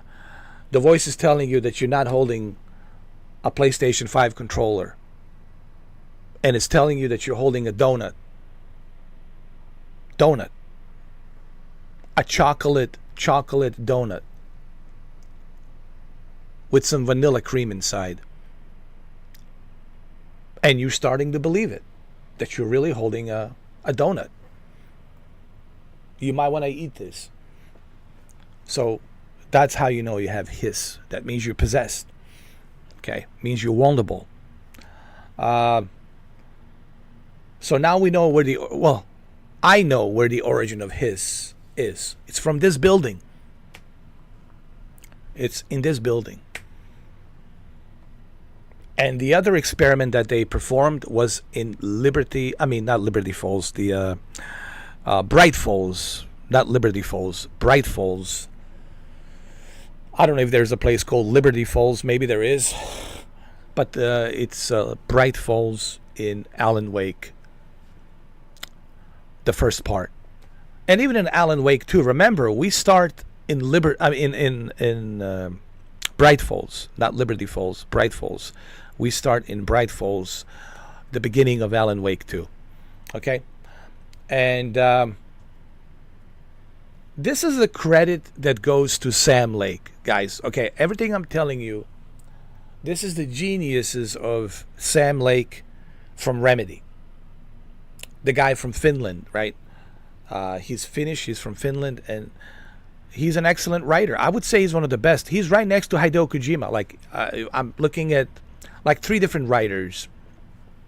Sam Lake, Hideo Kojima, and you can put Neil Druckmann in there as well, like, because he's also a writer and a creative director, right?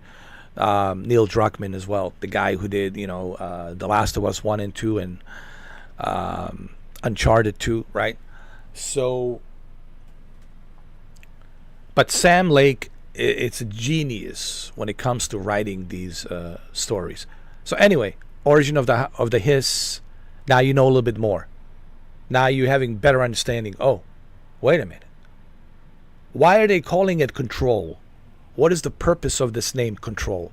Well, they're trying to control this hiss inside this building, because they know how dangerous it is.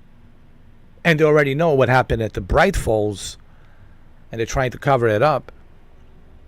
And it's a small town, outside Seattle, out there in the Pacific Northwest, middle of nowhere, in a forest, right? That's why they conducted the experiment, and well, the shit went wrong. Clearly, Alan Wake, when he went there with his wife, find out just how badly that shit is. And now it's following him everywhere he goes. Now he's in New York City. Well, welcome back, huh? The entity will follow him there too, and the entity, it's using him to write stories, these manuscripts, to create false reality in people's mind, where people will stop believing it by being hypnotized and controlled. Remember, we talked about schizophrenia, induced schizophrenia, MK Ultra, all that stuff. So I hope you guys are not confused. I'm doing the best I can here to really explain this.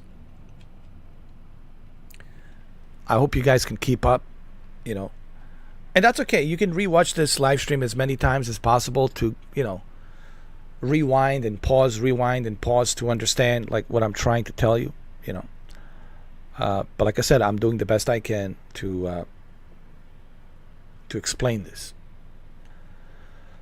All right, so we asked the question about the origin of the hiss. Now you have some better idea of this entity.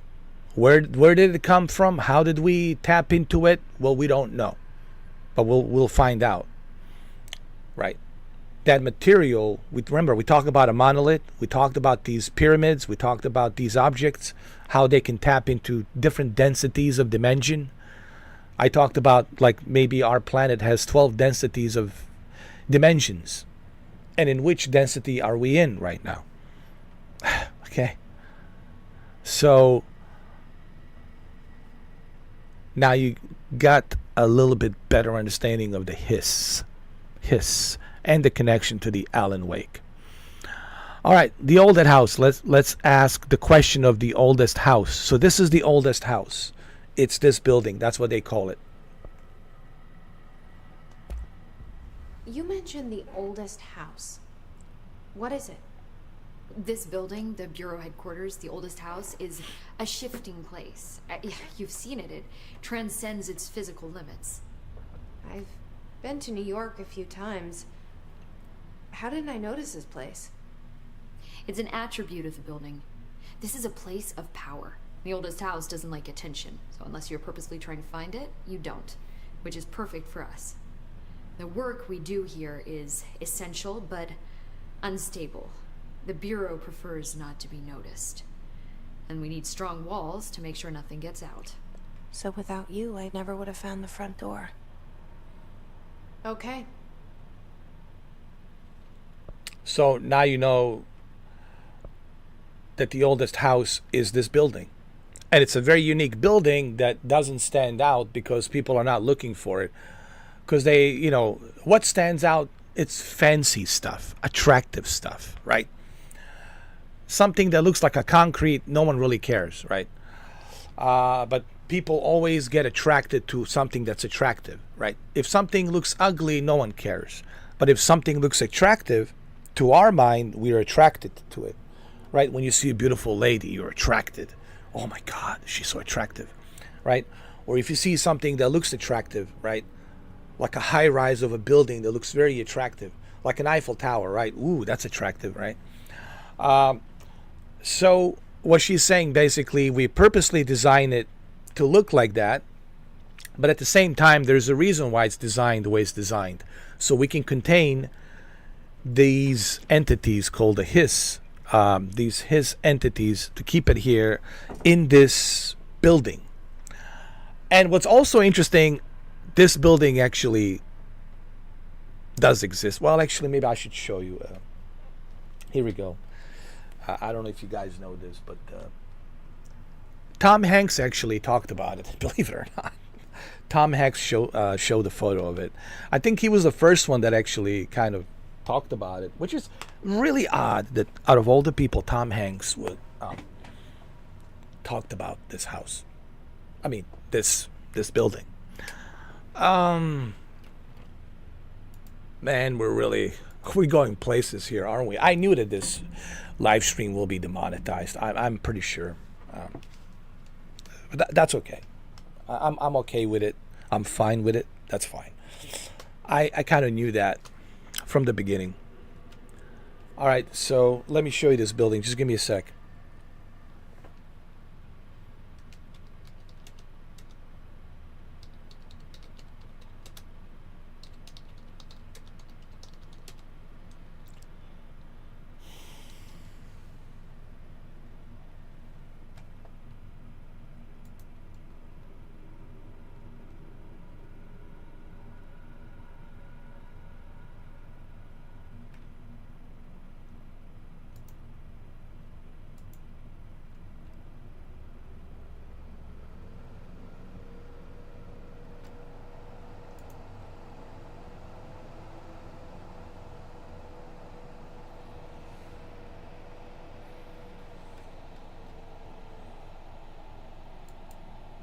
There it is.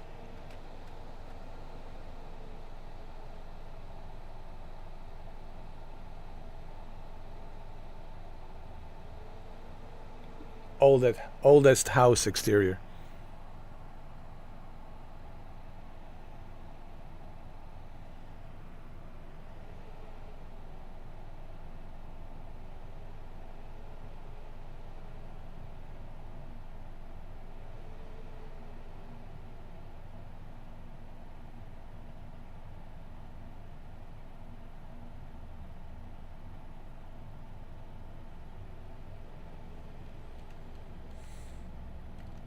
And it really exists. It really exists. That's the that's the interesting part.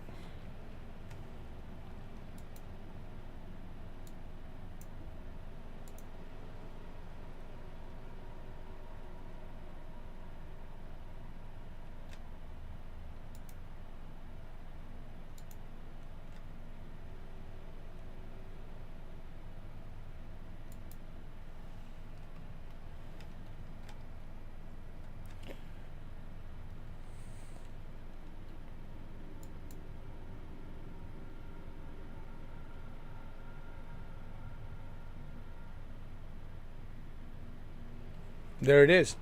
Windowless skyscraper in New York explained what he saw. There it is.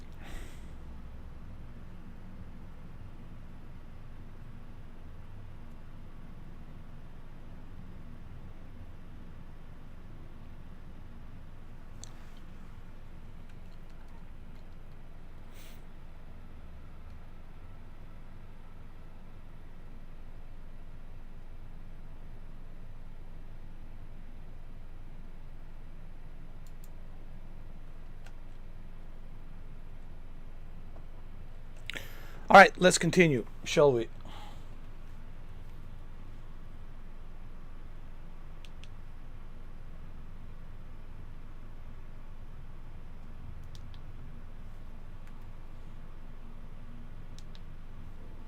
So you learn now more about the origin of the hiss.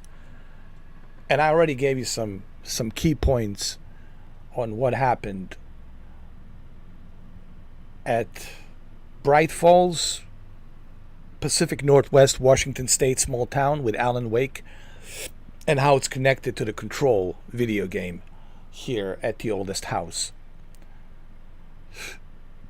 So we now know that hiss, it's a entity from a different dimension that they were able to tap into, and the hiss can possess human body, and it can manipulate humans in whichever way it pleases, which is so dangerous.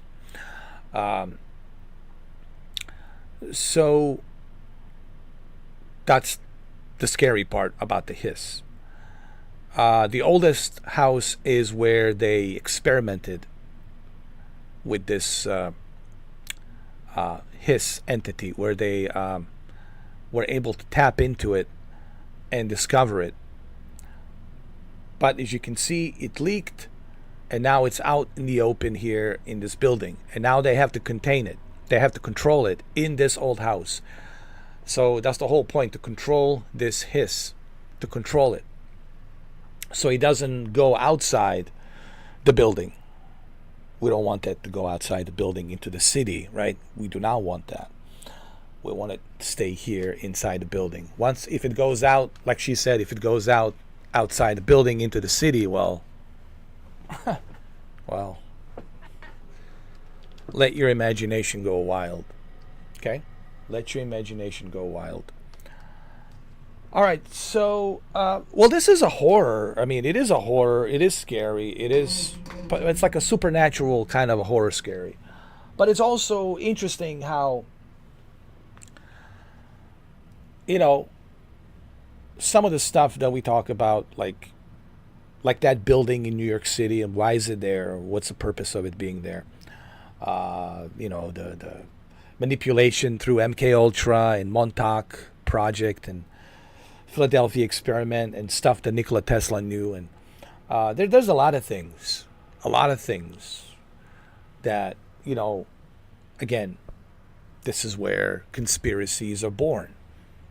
They're born from question everything. Remember, Joe Rogan always said, I'm like Joe Rogan. I like to question everything, you know, and that's one of the reasons I watch Joe Rogan, because he brings these very interesting guests. He has an open mind. He's like, I want to question everything, X, Y, and Z. Why this? Why that? You know, and that's one of the great things about, you know, Joe Rogan, is he's open-minded. You know, that's why he's so famous and people watch him, because he's open-minded and he's willing to question everything. You know, X, Y, and Z. Why this? Why that? And I'm kind of the same way. I'm very open-minded. Do I believe everything? No, I question everything, but I'm always skeptical. You know, you got to be careful not to buy into everything. Okay, you should question everything, but don't buy into it right away. Do your research, connect the dots, collect the data.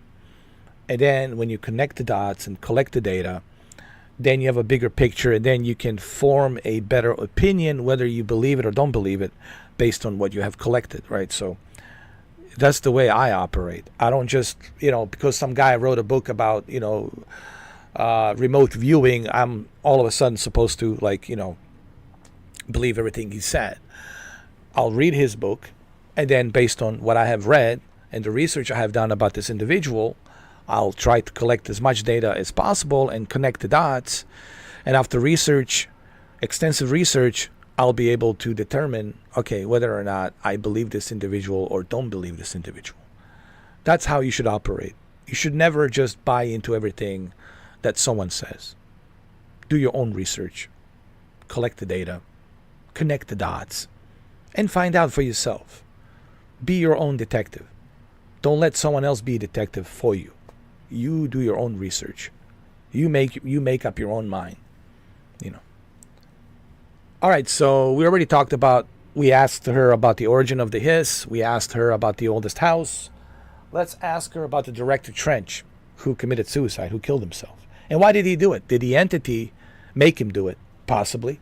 The entity made him do it so he can go ahead and be possessed by this hiss entity. And now the hiss entity, it's in the control of Director Trench to manipulate Jesse. Okay? And that's what he's trying to do.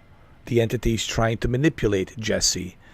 And also through the janitor as well, is trying to manipulate. So now it's the game of psychological warfare manipulation. And that's what she's embarking into right now. And the only way she can communicate with this entity is through this phone. This red phone that it's in this building. through Director Trench voice. Because the entity needs a host. You have to remember, these entities, they need a host. They need something to communicate. Just like we need a cell phone to communicate. So they need the same thing. They need something to communicate with us.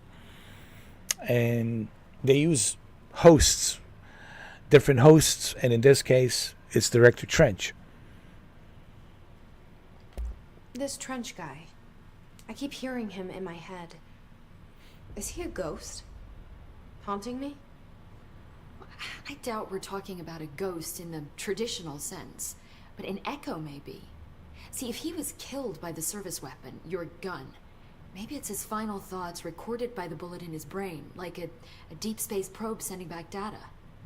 But that's just a hypothesis on my part. I need the gun to research it. But you better hold on to that given the circumstances. I think I will. Yeah. So it's exactly what I just said. You know, he's already possessed by the his entity. Now the objects of power. Remember the object? How this weapon is created? AWE. We talked about the AWE. Altered world events. And this object, remember in the beginning I showed you the video where they're working on this object. And where did this object come from? How did they get this object? And where did they get it from? Can you tell me what an object of power is exactly? This is all, well, new to me. Don't worry, I love going over the basics.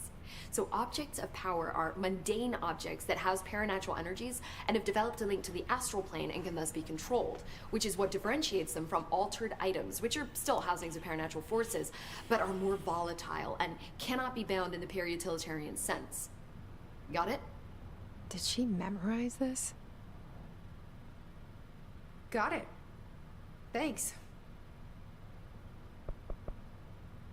Basically what she's telling us in layman terms is that this object of power is what helped us tap into the paranormal activities and the entities to tap into the portal of different dimensions. It's like opening the gate, right?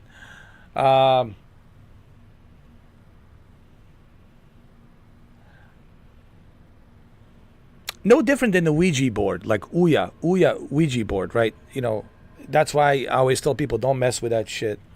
Don't mess with that stuff. Throw that Ouija board, throw that Ouija board, because you're opening, you're inviting and giving an access to these entities to come into your house and then haunt your house, and you'll see all kinds of crazy activities, lights going off and on. You know, the cabinet's doors opening, closing, dishes coming down and breaking, and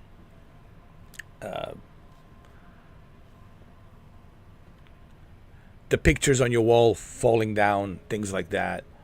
And you do not want to do that. So again, these objects have certain powers to tap into these different densities and open the doors to these different layers and levels of densities. Again, we talked about these dimension densities. I said 12 densities, right? That's what I have researched, what I know, that our planet has 12 different densities of dimensions. And how you tap into it, well, do you really want to tap into it? That's the question. Do you want to tap into something that is unknown? And if you tap into something that is unknown, then you will never be the same. You will be changed forever. You will be consumed by that density of that other dimension. You will never look at the world the same way. You will never look at anything the same way. You will be consumed by that other level of density dimension that you're in. So,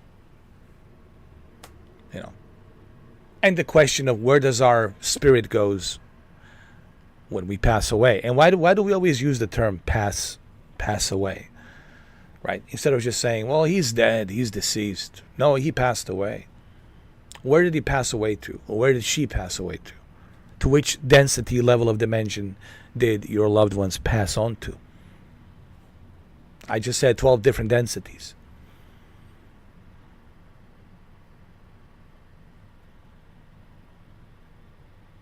We're going deep, aren't we? Agent Mulder.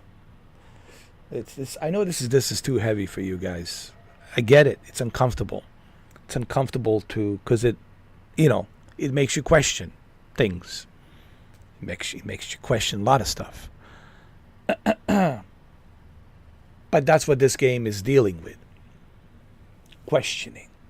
That's what Sam Lake, when he wrote this, Sam Lake from Remedy, when he wrote this story, it's really to do with different dimensions and entities and paranormal. And then, what is a paranormal, right? Activity. It's something that it's not in this dimension of reality. It's something that comes from a different dimension of reality, from a different density, and therefore it doesn't operate in the same physical form as we do in this reality.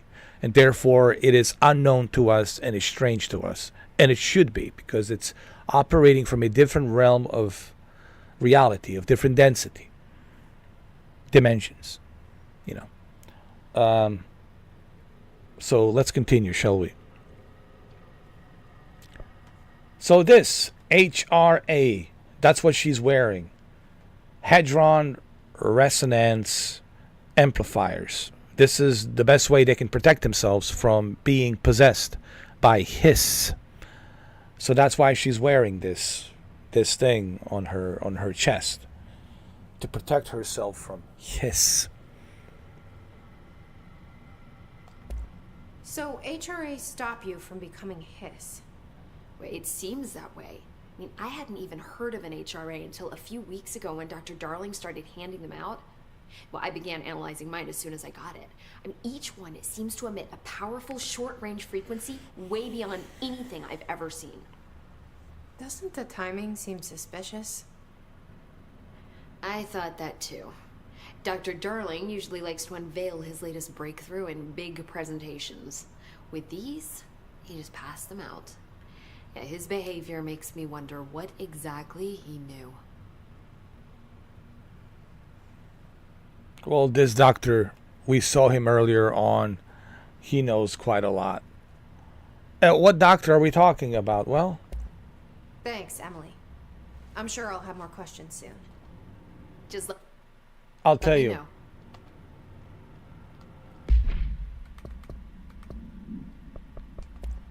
This is the doctor. Casper Darling. Objects of power can cause or be results of AWE's altered world events, intrusions upon the perceived reality. A side note, remember to code their connection with the astral plane as well. Now, the service weapon is, of course, a prime example of an OOP, a very powerful one. So this is the object that they're using, obviously, to help themselves prevent from the hiss to possess and host your body. But they also use this object to tap into and open the doors to the different dimension of this entity to enter into our dimension of our reality through this object. Now, where did they find this object? We don't know. See, that's the question. Where did this object come from? Where did they find it? Did they find it on Mars? Did they find it on Jupiter moons? Did they find it on the Mars moons? Where did they find it? Did they find it on the Saturn moons? We don't know. Where did they find this? But they found it. They have it. Okay.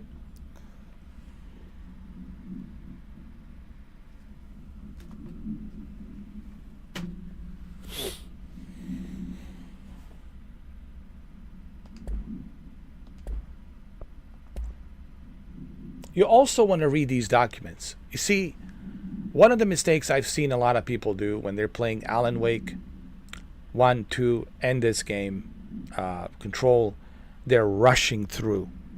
They're rushing through and they're not paying attention. Me, I pay attention to every little detail, every little nuance I pay attention to, because I want to know everything.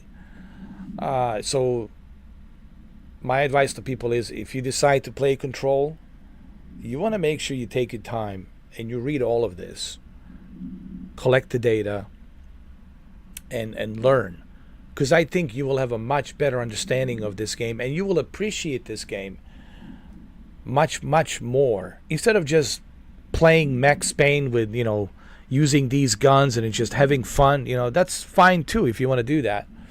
But I think you need to understand the story of this game and also how it's connected to Alan Wake. Therefore, you will appreciate this game even more for what it is, not for what you wanted it to be.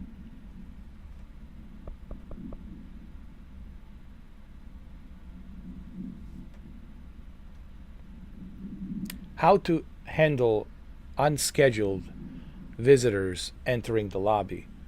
Start with the following. Welcome to the Federal Bureau of Control, established in 1964 as part of an effort to strengthen the government relations. We're proud to serve the United States and her people as we strive to transparency and excellence in all aspects of our esteemed nation's infrastructure. If they do not leave, then ask them these questions. Are you here to see someone? Question mark. Are you from New York City or just visiting? Question mark. How'd you find this place? Question mark. If their answers are sufficiently harmless, explain that this is a secure federal office and that they'll need to leave. If the answer seems, well, we don't know what the answer is, escort them to a private room, then perform a gunner's psychological assessment. If their responses are within the acceptable range of deviance, see the provided scoring sheet. Then immediately, remember, there's no such thing as too suspicious. So this building, it's more secure than Area 51, I would say.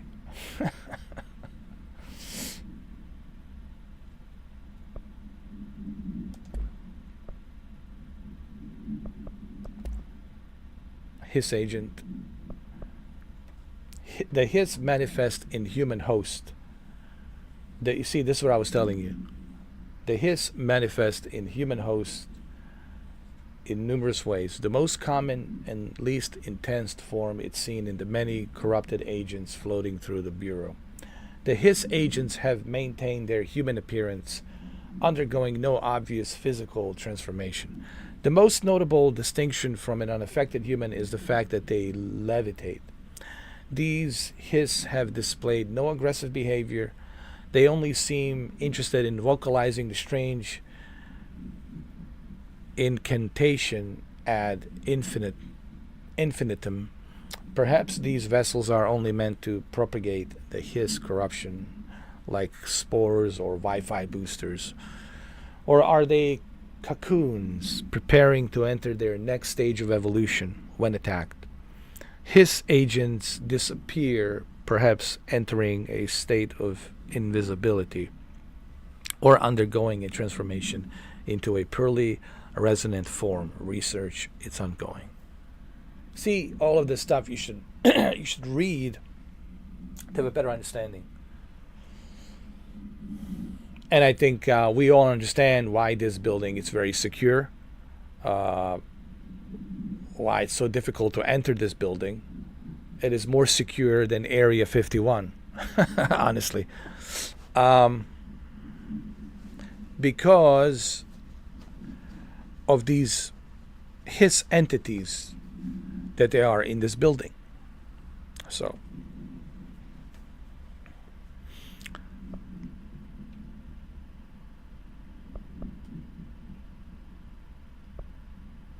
there's urban legends. Urban legends are believed to affect the creation of altered materials. but can also dictate the characteristics of an altered world event. Urban legends are understood as the modern evolution of Jung's archetypes. We recognize certain informed by our own and popularized by our media. We have additionally proven that urban legends can even be artificially in popular culture using probably movies or Bureau made an anthology television program. See? Manipulation.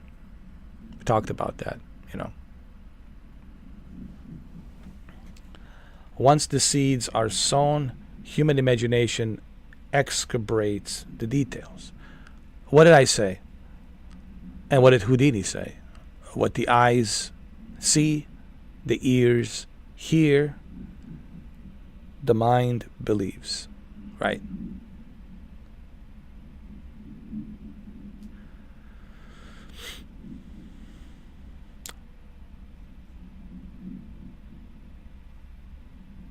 Certain paranormal phenomenon contain clear elements of popularized folklore like AWEs that only occur on television. A pair of scissors that consume human through two punctures on these details living in the minds of so many have been given strength through belief. Urban legends are not just stories for children, they're paranormal realities waiting to happen. Now we're talking, right? Something that's so rooted inside our DNA, right? Think about our DNA and how old our DNA is, right? Let's go back 700,000 years. The earliest, right, Homo sapiens, right? 700,000 years, dating back 700,000 years. And you think about everything that Homo sapiens, have gone in through evolving into humans that we are right now, and imagine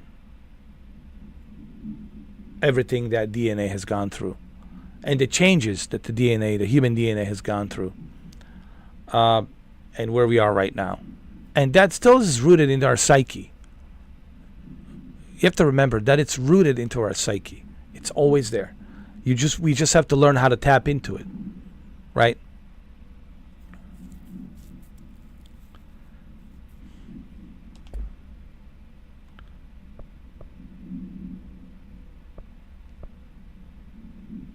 Well, so what have you learned now?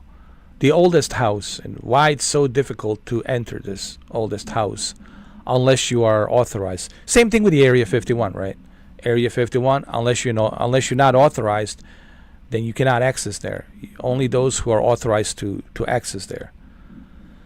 And we have seen what they've done to Bob Lazar when he tried to spill some beans, right? They made his life a living hell. You heard the stories, right? So, and now we also understand why this building is so secured. Just like Area 51, this building, it's even more secured than Area 51 because of the experiments that they're conducting inside this building, tapping into these different paranormal density entities coming from different dimensions. And they want to contain it and keep it here in this building. I hope this is a little bit more clarifying. And I don't think you will find a live streamer out there on a YouTube or a Twitch that will explain this to you the way I'm explaining it. A lot of these live streamers will just play the game and just joke around, smoke something and whatever, just goof around and laugh hysterically and obnoxiously. They will yell and scream obnoxiously, right, for the sake of entertainment, which is fine, right? There's always that obnoxious laugh to get some clicks and views. I don't do that.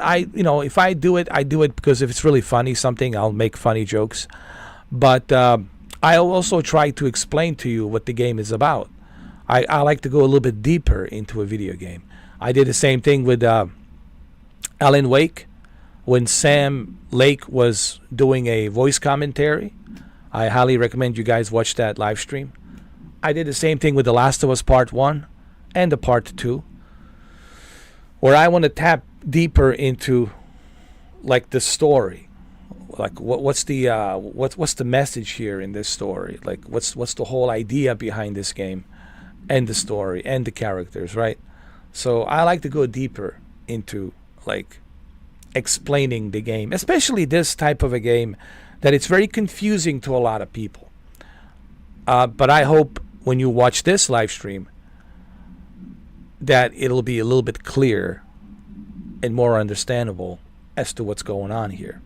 I think anybody who watches this will have a better, clear, as Arnold says, a clear vision. The better clear vision. Because you want to have a clear vision when you're playing this game. Otherwise, you will be confused. All right, so let's go find the telephone hotline.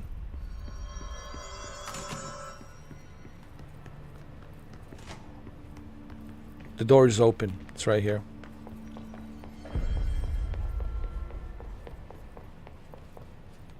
Or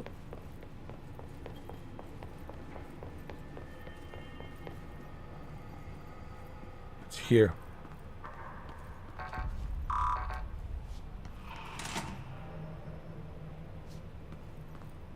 There's the telephone.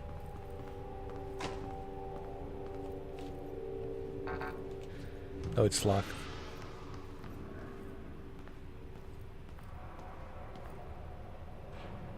Okay.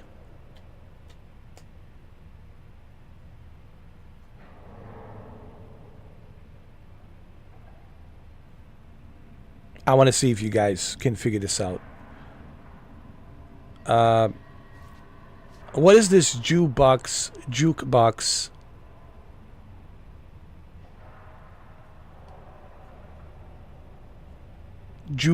remind you of?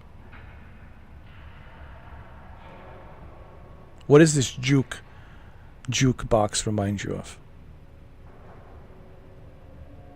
I want to see if maybe Shinobi or Jose, maybe you guys know. I'm just asking a question. What does this jukebox remind you of? Where is this from? From which game? Where do you memorize this? You've seen it somewhere. Where did you see it?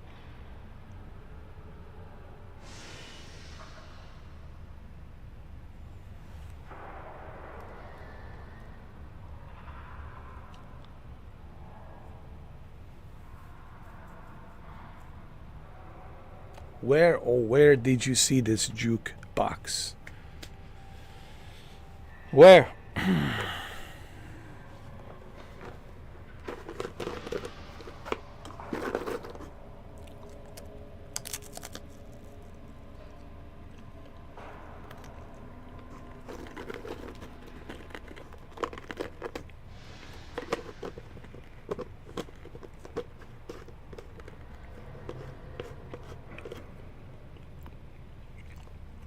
From which game?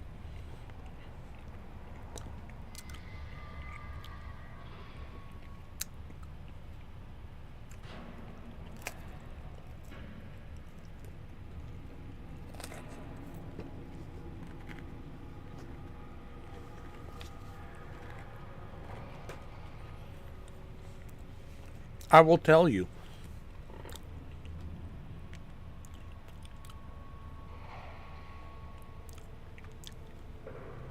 This jukebox, it's in a diner from Liberty, not Liberty Falls.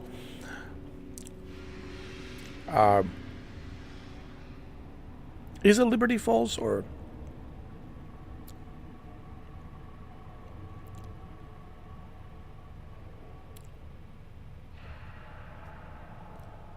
Bright Falls, I'm sorry. Not a Liberty Falls. I know I keep saying Liberty Falls. Bright Falls. Alan Wake. Diner, remember? In the beginning, he goes into a diner in a Bright Falls. And he meets Rose, you know, who's waiting the tables, right? And he asks for, I'm supposed to meet a guy here to give me the keys to this cabin on the lake. And then this other lady tells him, oh, there's a person right there down a hallway. So he goes down a hallway and he meets this lady who is like a widow, right, dressed in black. And she gives him the key. But little did he know, Alan Wake, little did he know, this lady is possessed by a hiss. And she gave him a fake, imaginary cabin on the lake. There is no cabin on the lake. It's all imaginary. But the one significant thing is this jukebox was there. Kind of like a monolith, right? We noticed that in Alan Wake 2 as well. This jukebox is always there. So, and we're talking about a Bright Falls diner. So Bright Falls has already happened. And Federal Bureau of Control is already aware of what has happened in Bright Falls. And that's why they have this here. They collected the evidence. Because it's been tempered by hiss. Possessed by hiss. So now you know where this is from. Now you know where this jukebox is from. But see, you would have never known that if you don't connect the dots. And this is the geniuses of Sam Lake and the way he's connecting the dots with Alan Wake and the Control. And that's why I always keep telling people, when it comes to these types of video games, whether it be Hideo Kojima Death Stranding, maybe one day I will go through Death Stranding and explain everything to you guys about the Death Stranding. Going into Death Stranding 2. Maybe I'll do that one day. But when you play these types of games, you can't play it like the way you play other games traditionally. These types of games require a lot of focus. And you have to think a lot. You have to connect the dots. It's like a puzzle solving. What did I miss? What did I not see the first time when I played this game? So there's these clues and you know, Easter eggs. There's these Easter eggs in the game that it's important that you don't rush through this game, because it'll be just a much more rewarding, better experience once you understand and collect the dots. The experience will be so much greater, so much better. So now you know where this jukebox came from. Now you're not confused anymore. Now you know. But you would have never known that if I didn't tell you, would you? I guarantee you 100%.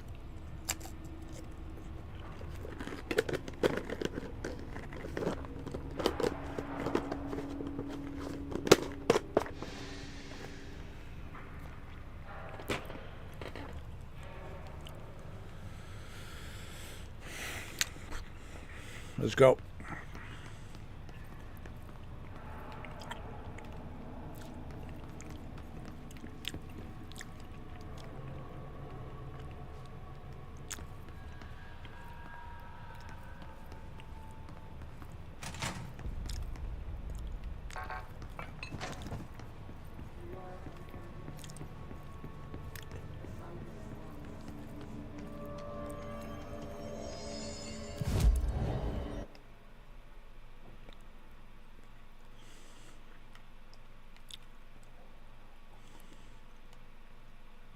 Obviously, we cannot fast travel just yet because we didn't secure other hiss controls. We need to control more hiss and liberate more hiss posts. All right, there's many different hiss infected posts throughout this building. throughout different floors. The more posts you liberate from this hiss infection, then you'll be able to fast travel throughout all of them, obviously.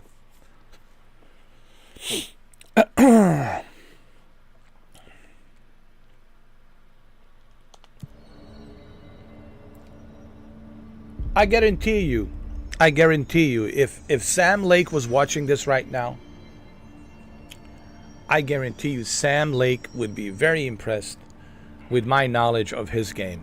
He would say, I do not know how he knows, but he's very clever.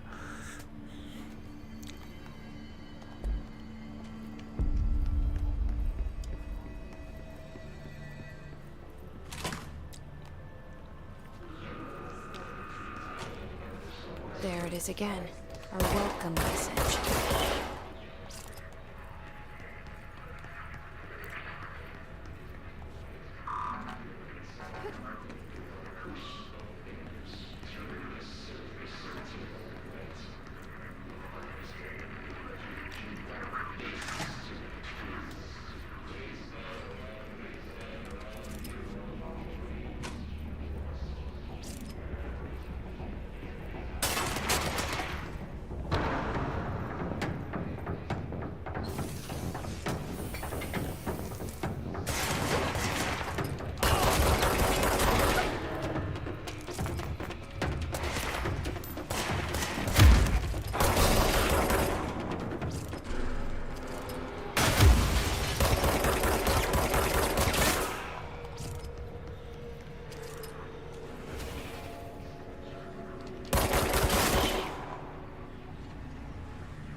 Well, okay, we don't want to go there.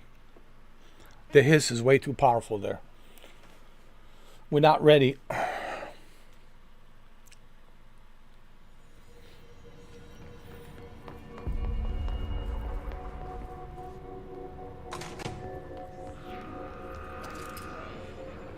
There it is again.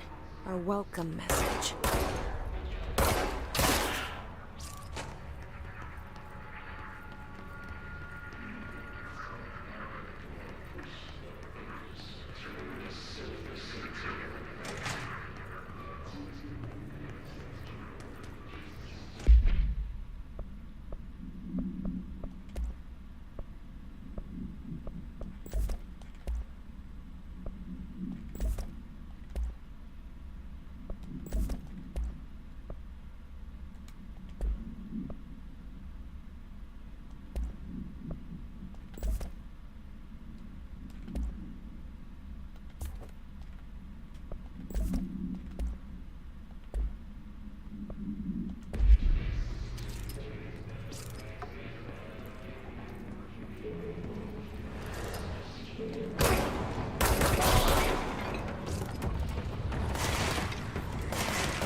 So we want to stay away from this area right here, because the hiss is very strong here in this area.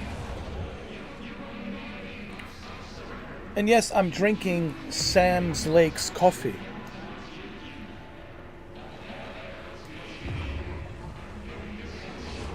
I would love to do an interview. I think I would be a perfect guy to interview Sam Lake, due to the knowledge that I have regarding Alan Wake and Control.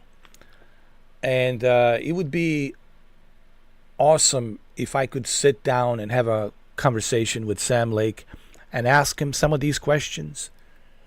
The ideas that he came with writing the story and the script for Alan Wake and Control. I think I would be a perfect candidate to do an interview with Sam Lake, and I think you guys would enjoy it, honestly. If I ever had that opportunity, obviously. Because I would ask him like a really good questions that I think you guys would want to know, and also dig deeper. Dig deeper into this world that he has created between Alan Wake and Control.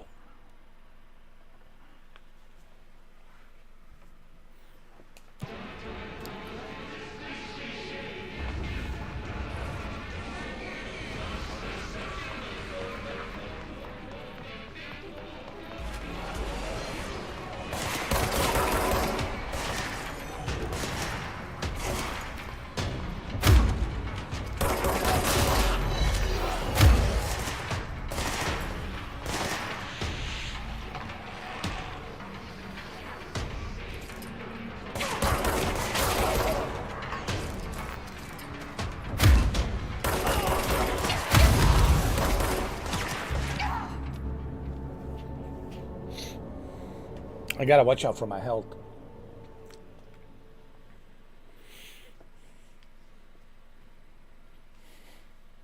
I need to take a cover.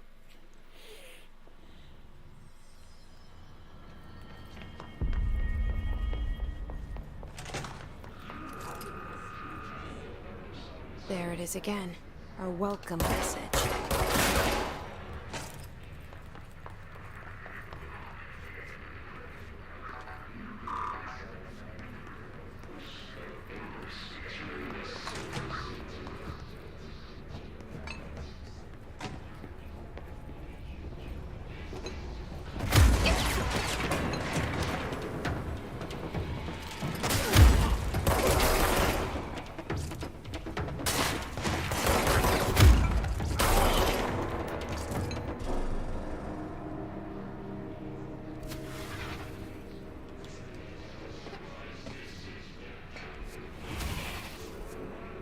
You can also use the map. All you have to do is press the directional buttons up, and the map will show up.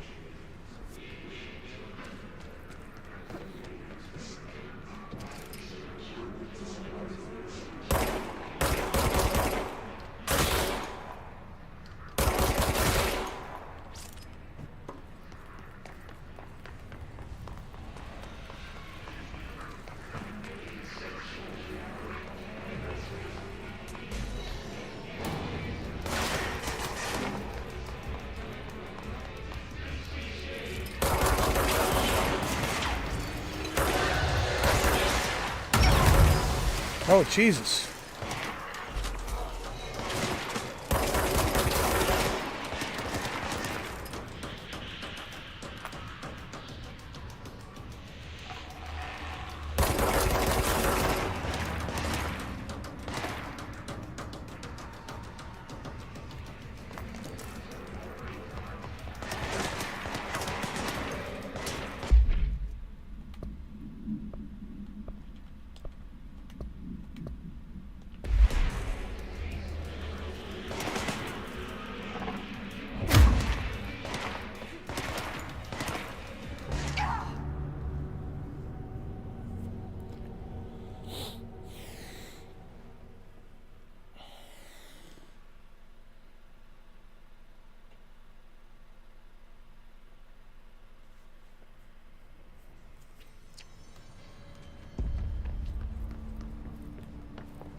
There it is again. A welcome message.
welcome message.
See, now I cleanse this infected area so I can fast travel here as well and spawn on this area.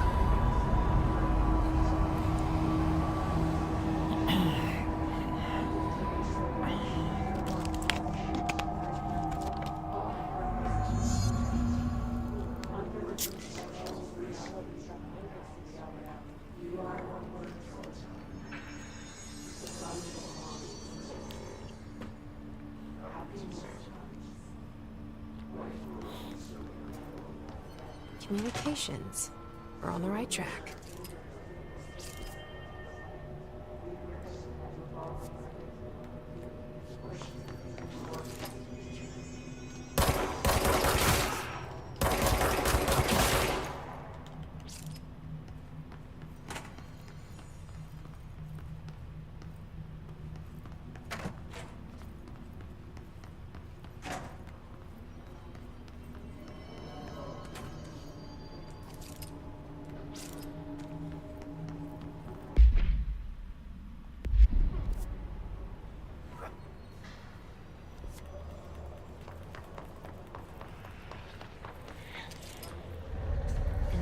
Object of power.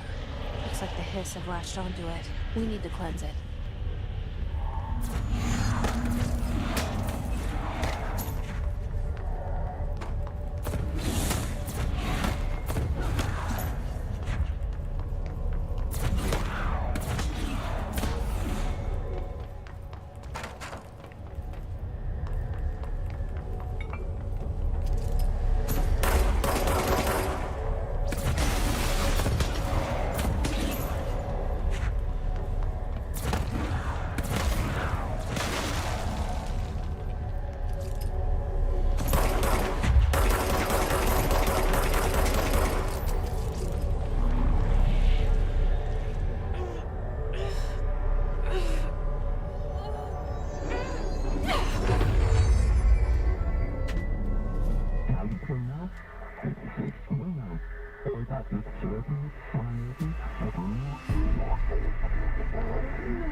It's harder to hear you when I'm here.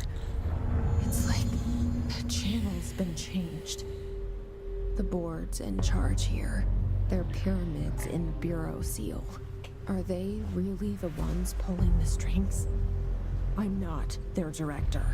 I'm no one's director.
There you are. You were gone. Cut off. I got it. Just like you wanted, right? This will help me fight the hiss.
I shouldn't have jumped.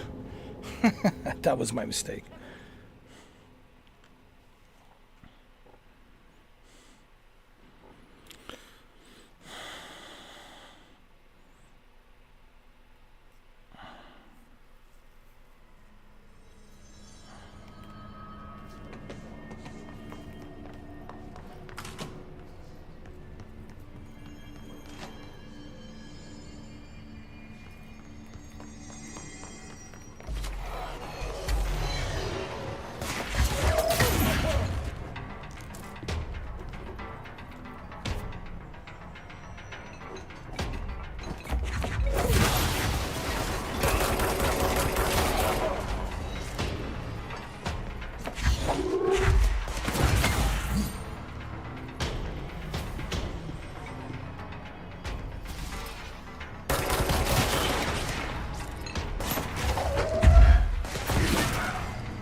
He said that the hotline can be reached through the mailroom.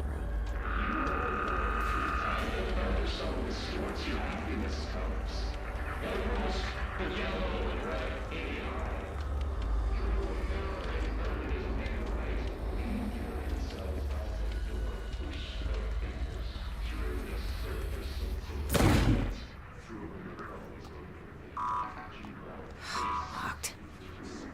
Maybe there's a key nearby. This must open the door. They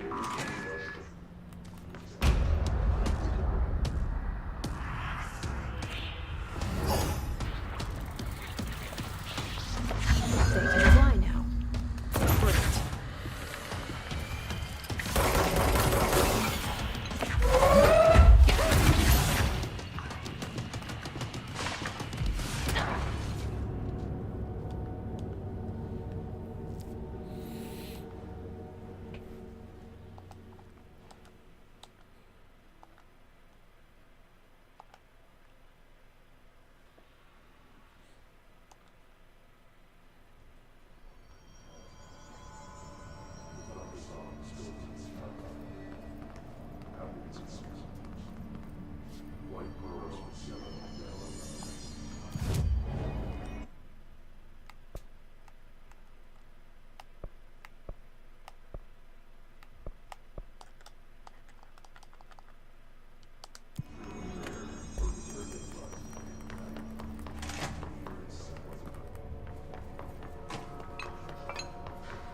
They can fly now.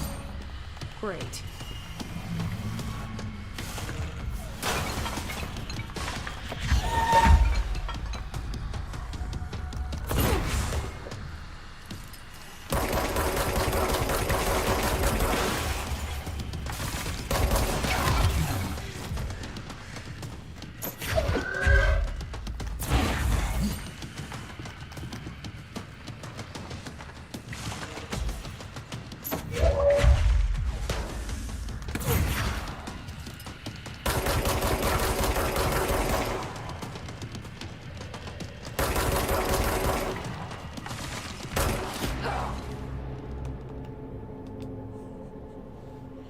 This is not going to be easy, huh?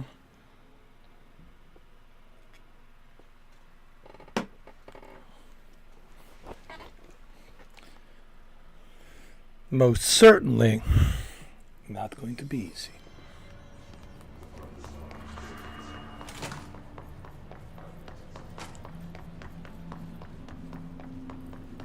But at least now we know what to do. Go to the mailroom and, right?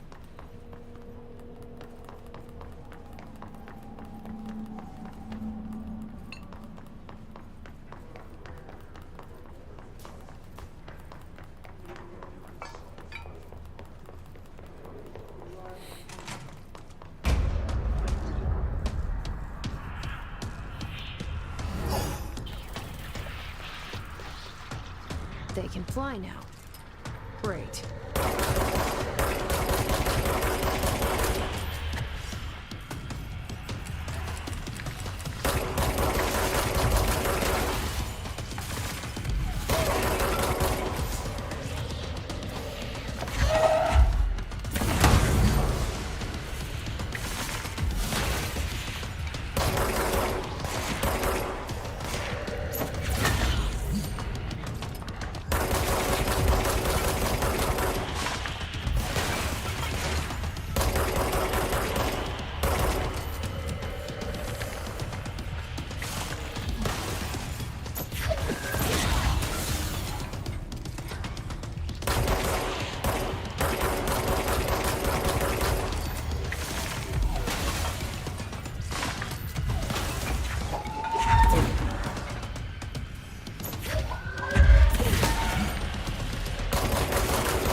I have a feeling he'll be back.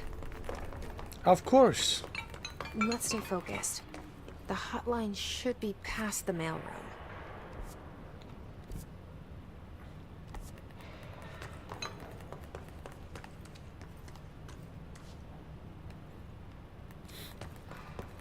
Which would be this way.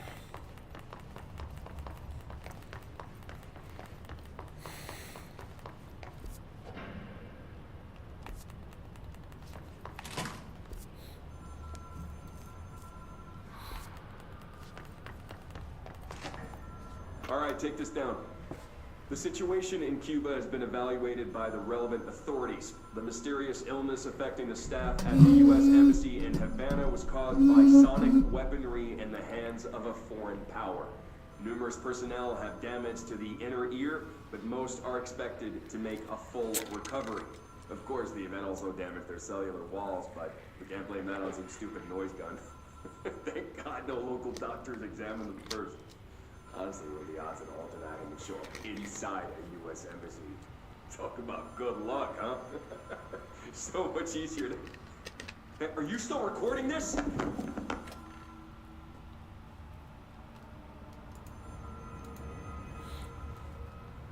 All right, take this down.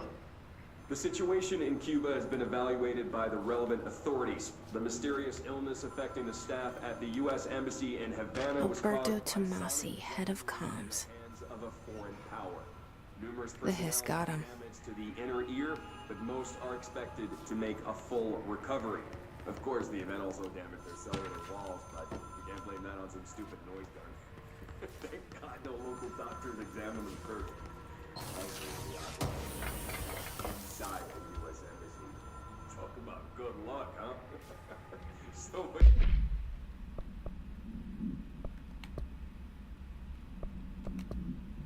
It's easier to... Hey, are you still recording this?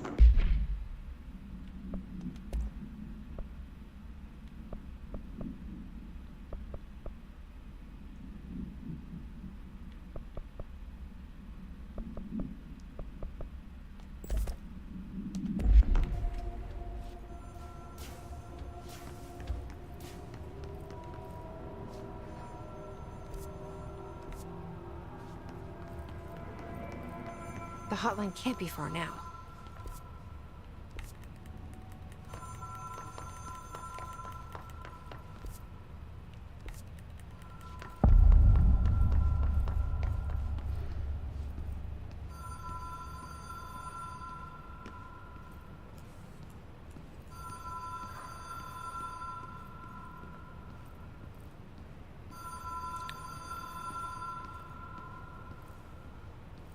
The Ocean View Motel and Casino. Dream Logic. The light switch cord. The door marked Black Pyramid.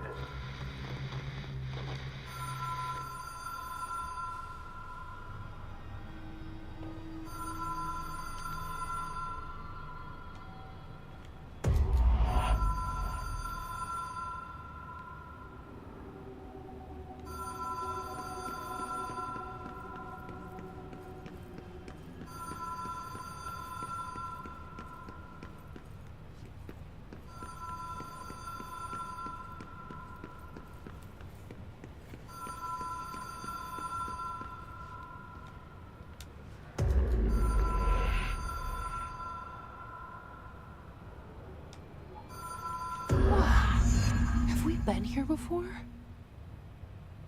No.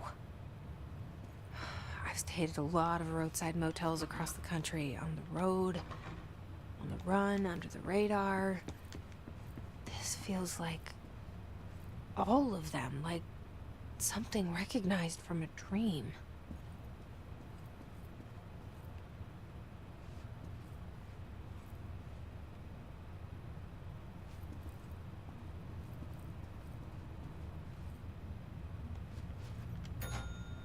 Hello? Anyone here?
key has a black pyramid on it.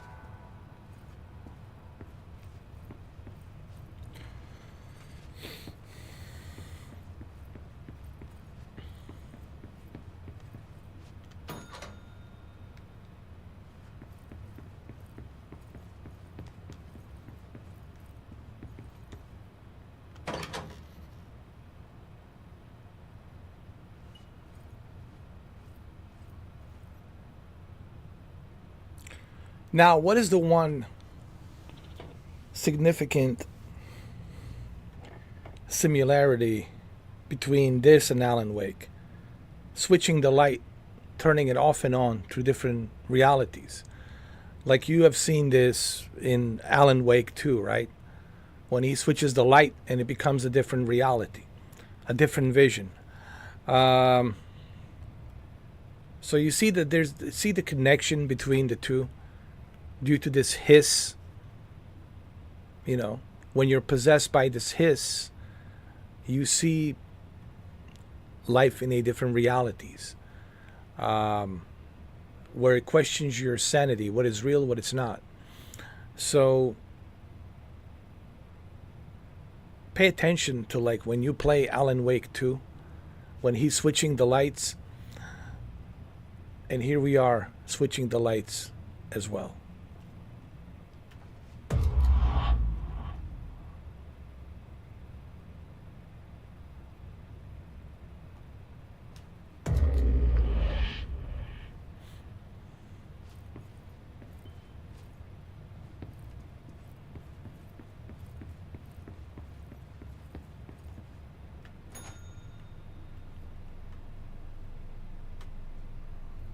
Like I said, there's a lot of significant similarities because they are from the same universe, from the same world.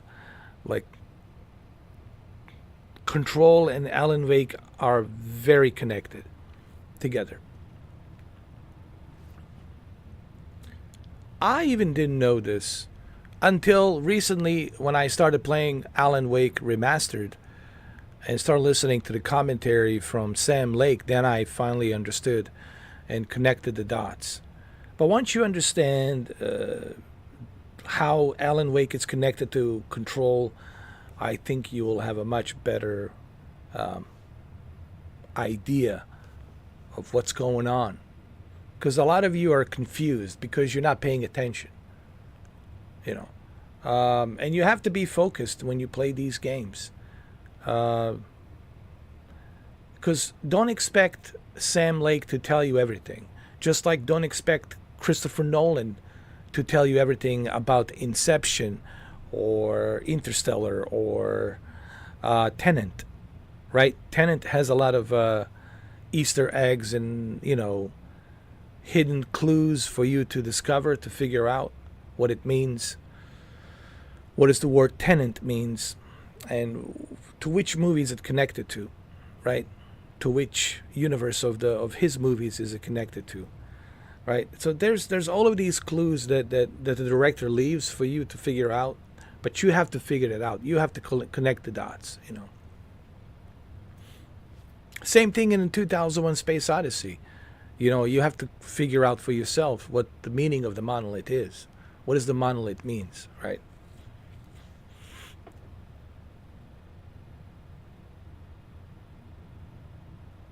But if you guys would like to know a spoilers warning, yes, there's some connection between Tenet and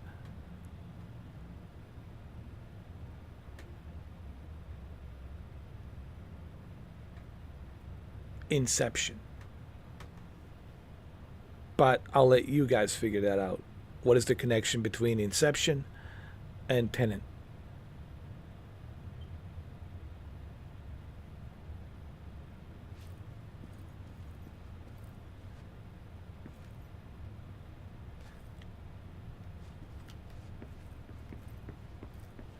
Okay, I have to switch the light again.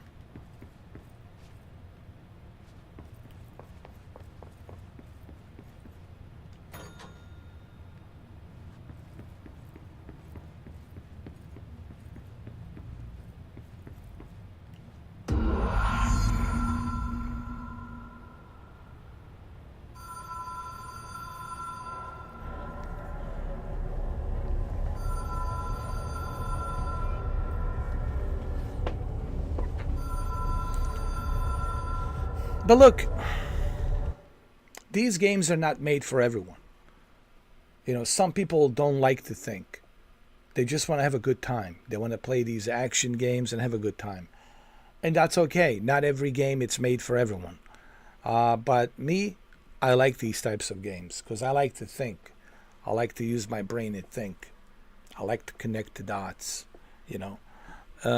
So Control is not for everyone. Alan Wake is not for everyone. Alan Wake 2, it's not for everyone.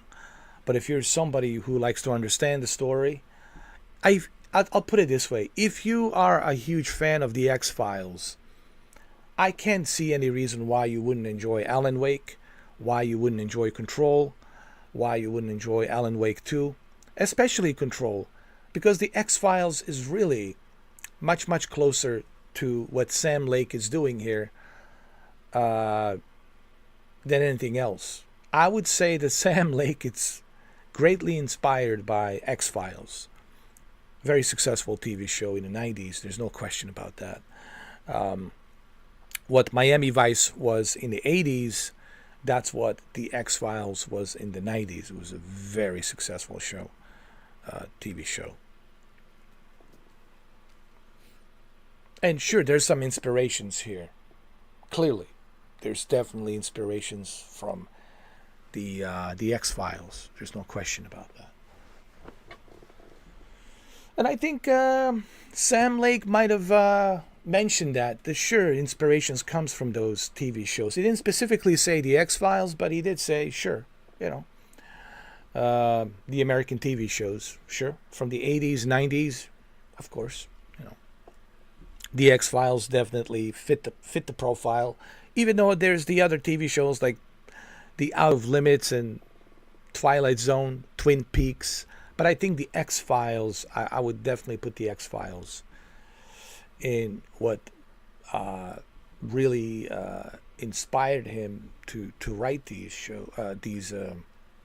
video games, like Alan Wake and Control. Inspiration from the X-Files is most certainly there. There's no question about that in my mind. Any of you out there who have watched the X-Files, all of the seasons of the X-Files, there's no question that Sam Lake has been greatly inspired by the X-Files. Clearly.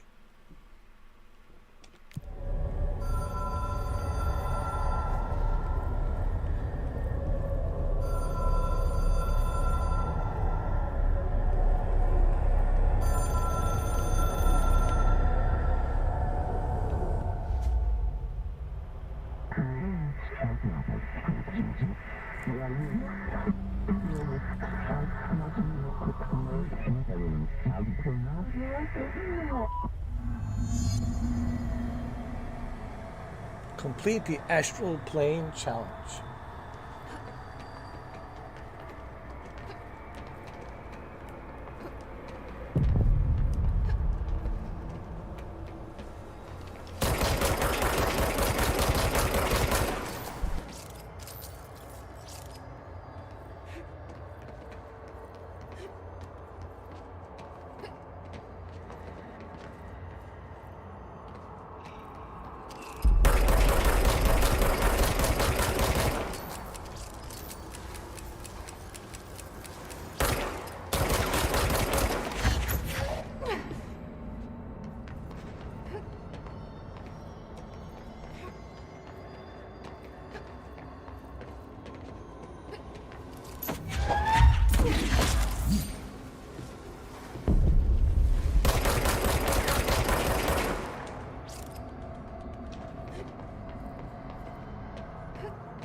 It is a phone.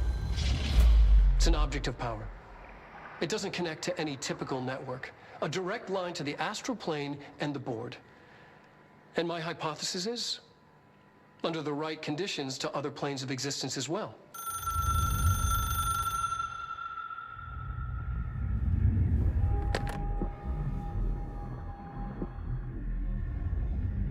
A director needs a team. My management team. These people know the secrets of the Bureau as well as I do. Some even better. Darling, Tomasi, Salvador, Marshall. Marshall especially, my head of operations. She sees right through me. She knows I don't like relying on people. The only person you should fail is yourself. But things change when you become director.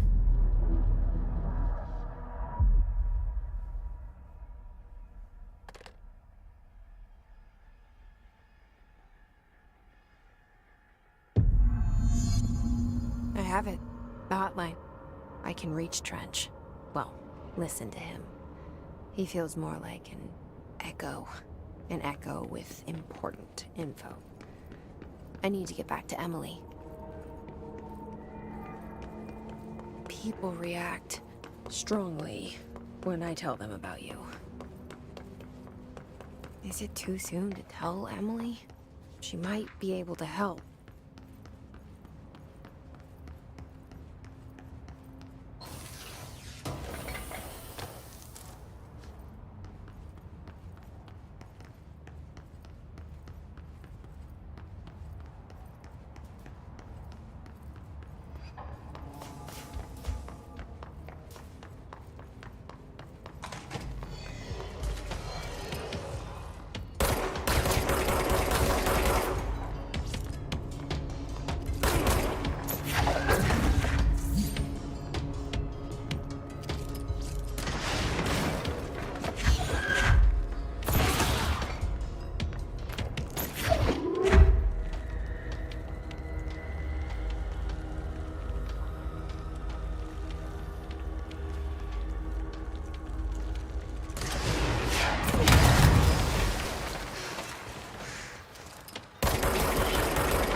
Jesse, did you get the hotline? I mean, how is it out there? The comms, the hiss? Sorry. I got the hotline. I can make out what Trench is saying now. Incredible. What did he say? He talked about his management team. People who knew the Bureau's secrets. Your boss, Darling. Tomasi, but he's gone. The hiss gone. Salvador? He's the head of security. And Marshall? Helen Marshall is head of operations. She's tough, ex-CIA. She took her Rangers and went to the research sector to secure the HRA production. She hasn't come back. Someone who could help us. The other sectors. How do I get there? It's impossible because of the internal lockdown. You can perform a directorial override to lift it, but that can only be done in the maintenance sector. Normally, you take the sector elevator down there. It connects all the sectors, but it won't work while the lockdown is in effect. We already got past one lockdown. Maybe I can find a way. Jesse, look, with no prep, no training, in this extreme situation, you are doing phenomenally well. And all that and the hiss can't seem to affect you. I mean, I would love to run some tests on you. If you agree, that is. We could find out something that would help us. Tests? I don't know. She might find out about you. But I wouldn't mind understanding more myself. Okay.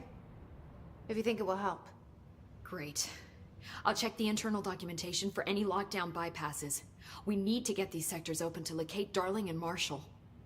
And I'll look for a way inside the maintenance sector. The sooner we find one, the sooner I reach this override.